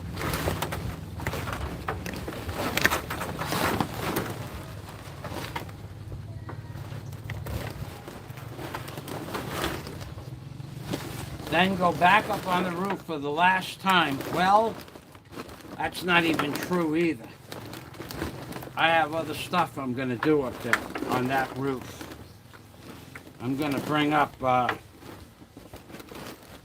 some of the crap that I have in here that's weatherproof, like boxes of stuff that I won't be using for at least a year on the hotel that's waterproof.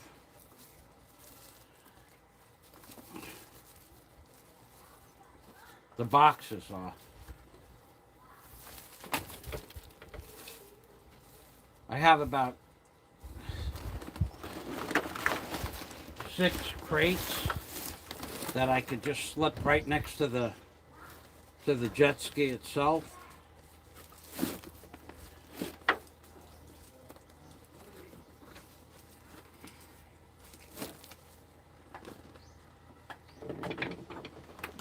Six milk crates. Delwood Farms from New York City. Delwood Farm milk crates.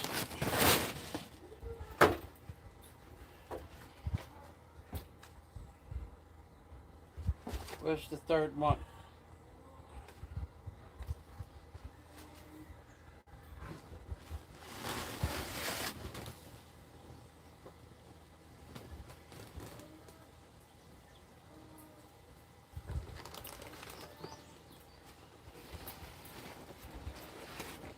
Oh, and even that the sun won't hurt anything in those crates. But I'll just take one of these bags, throw it up on the roof, cover the crates, and put a wrap around it, and that'll be storage up on top. I'm okay with that for the short period of time it's going to stay up there, because a lot of it's coming back this way. As soon as I get the jeez, holy shit. I sent out more requests a few days ago for a rebar bender. Then they send you a form back to fill out the form. And then you say, I want to talk to you. And they say, after you fill out the request form, you say, I want to talk to you. And now I have to install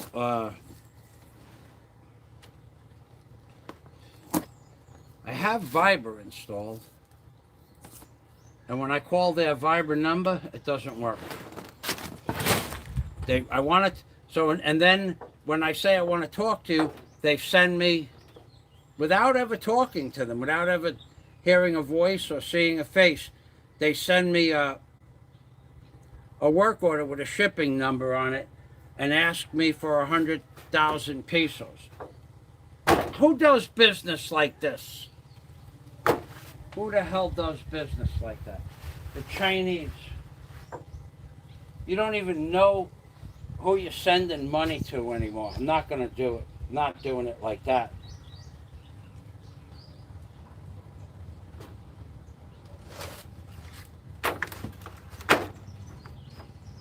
All right.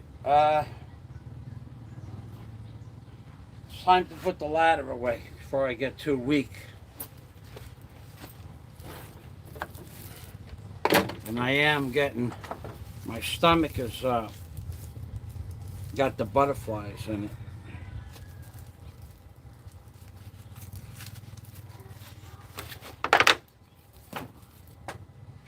Oh boy, let me put the tools away.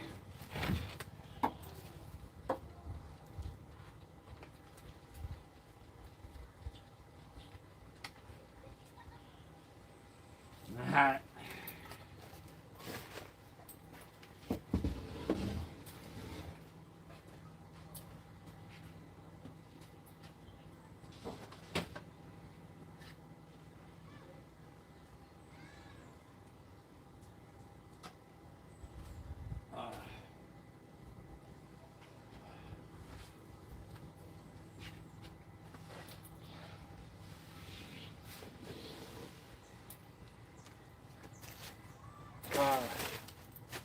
Okay, let's go get the ladder. I'll check the comments. Uh-oh.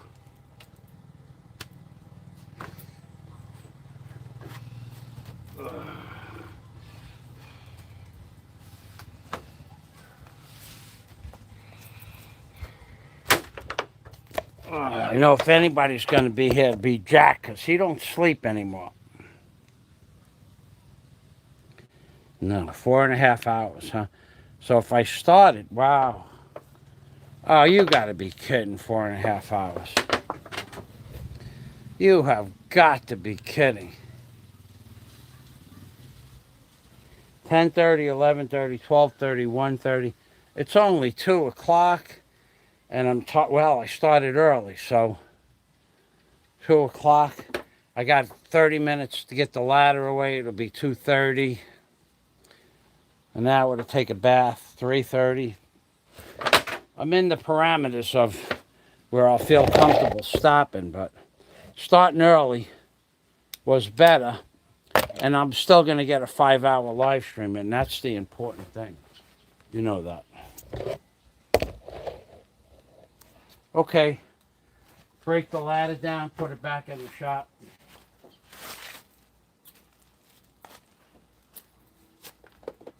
Brian!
Whoa.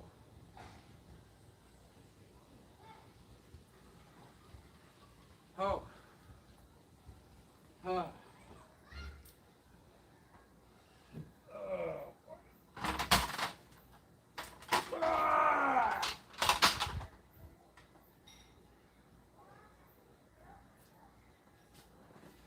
Huh. Huh.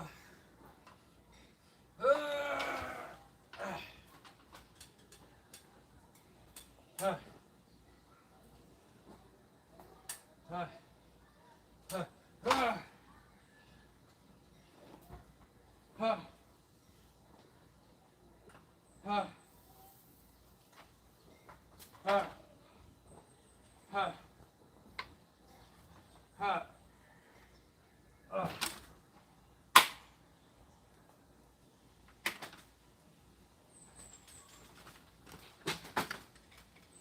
Huh. Whoa. Huh.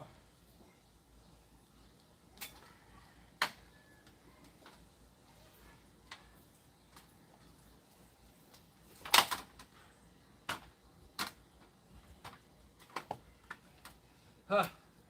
Huh. Huh. Huh. Oh. Huh. Huh. Huh. Oh. Ho. Ho. Ho. Ho. Ho. Macaroni. Huh. Huh. Oh. A little break. A little break is in order. I'm getting energy. I'm getting energy in spurts now because of this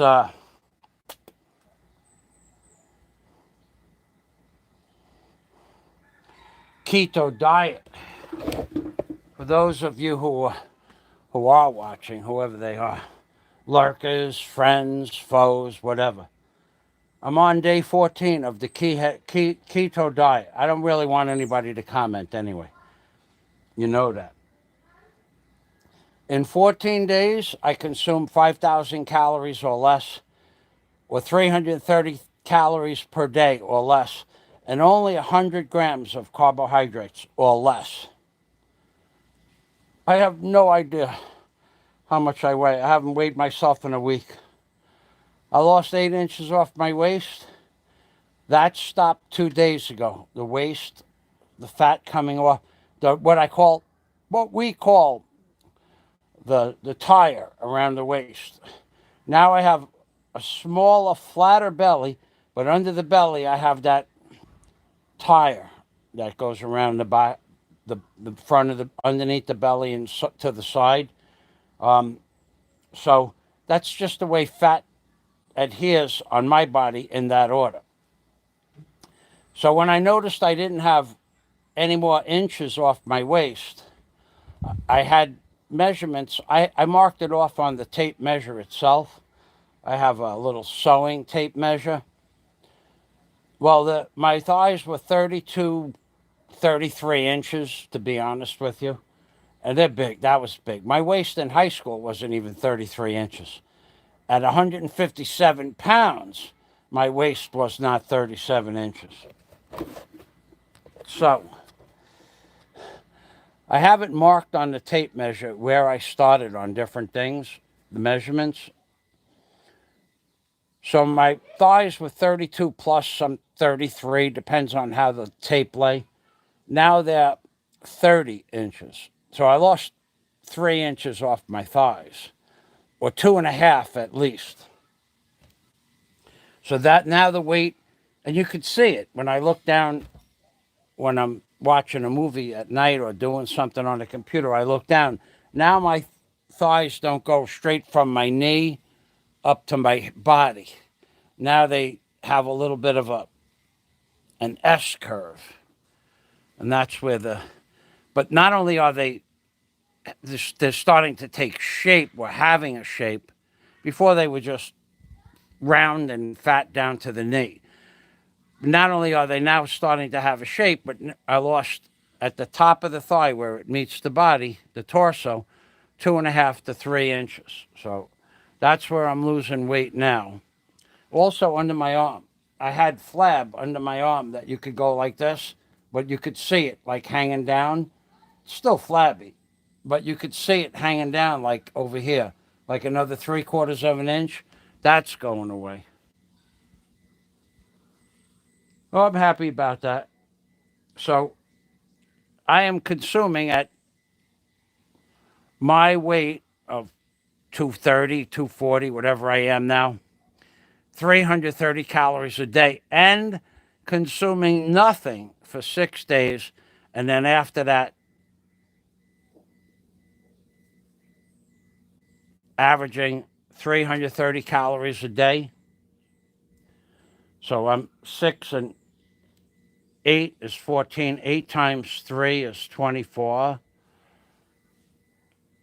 8 times 30 is 240, so it's 26. Yeah, I don't think I consume 5,000 calories, but I just say it. So my calf muscles are down 1.5 inches on both legs. My ankles are down 1 inch on both ankles. Uh, where I couldn't fit through the container when I had to have this ladder in the aisle. So it was up against the shelf, but then I have to fit between the aisle and the ladder, where I could not fit through there 2 weeks ago. 2 weeks ago today, I would have to push myself through. Now I move through that path between the ladder and the bench like a gazelle. Like a gazelle. Gazelle Fazio. And I have lots of energy, but now after 14 days, and what I did up on the top of that roof today was a lot of work. Bending over, back and forth, back and forth, back and forth. And yesterday, scrubbing a lot of energy yesterday. I probably lost 2 pounds yesterday.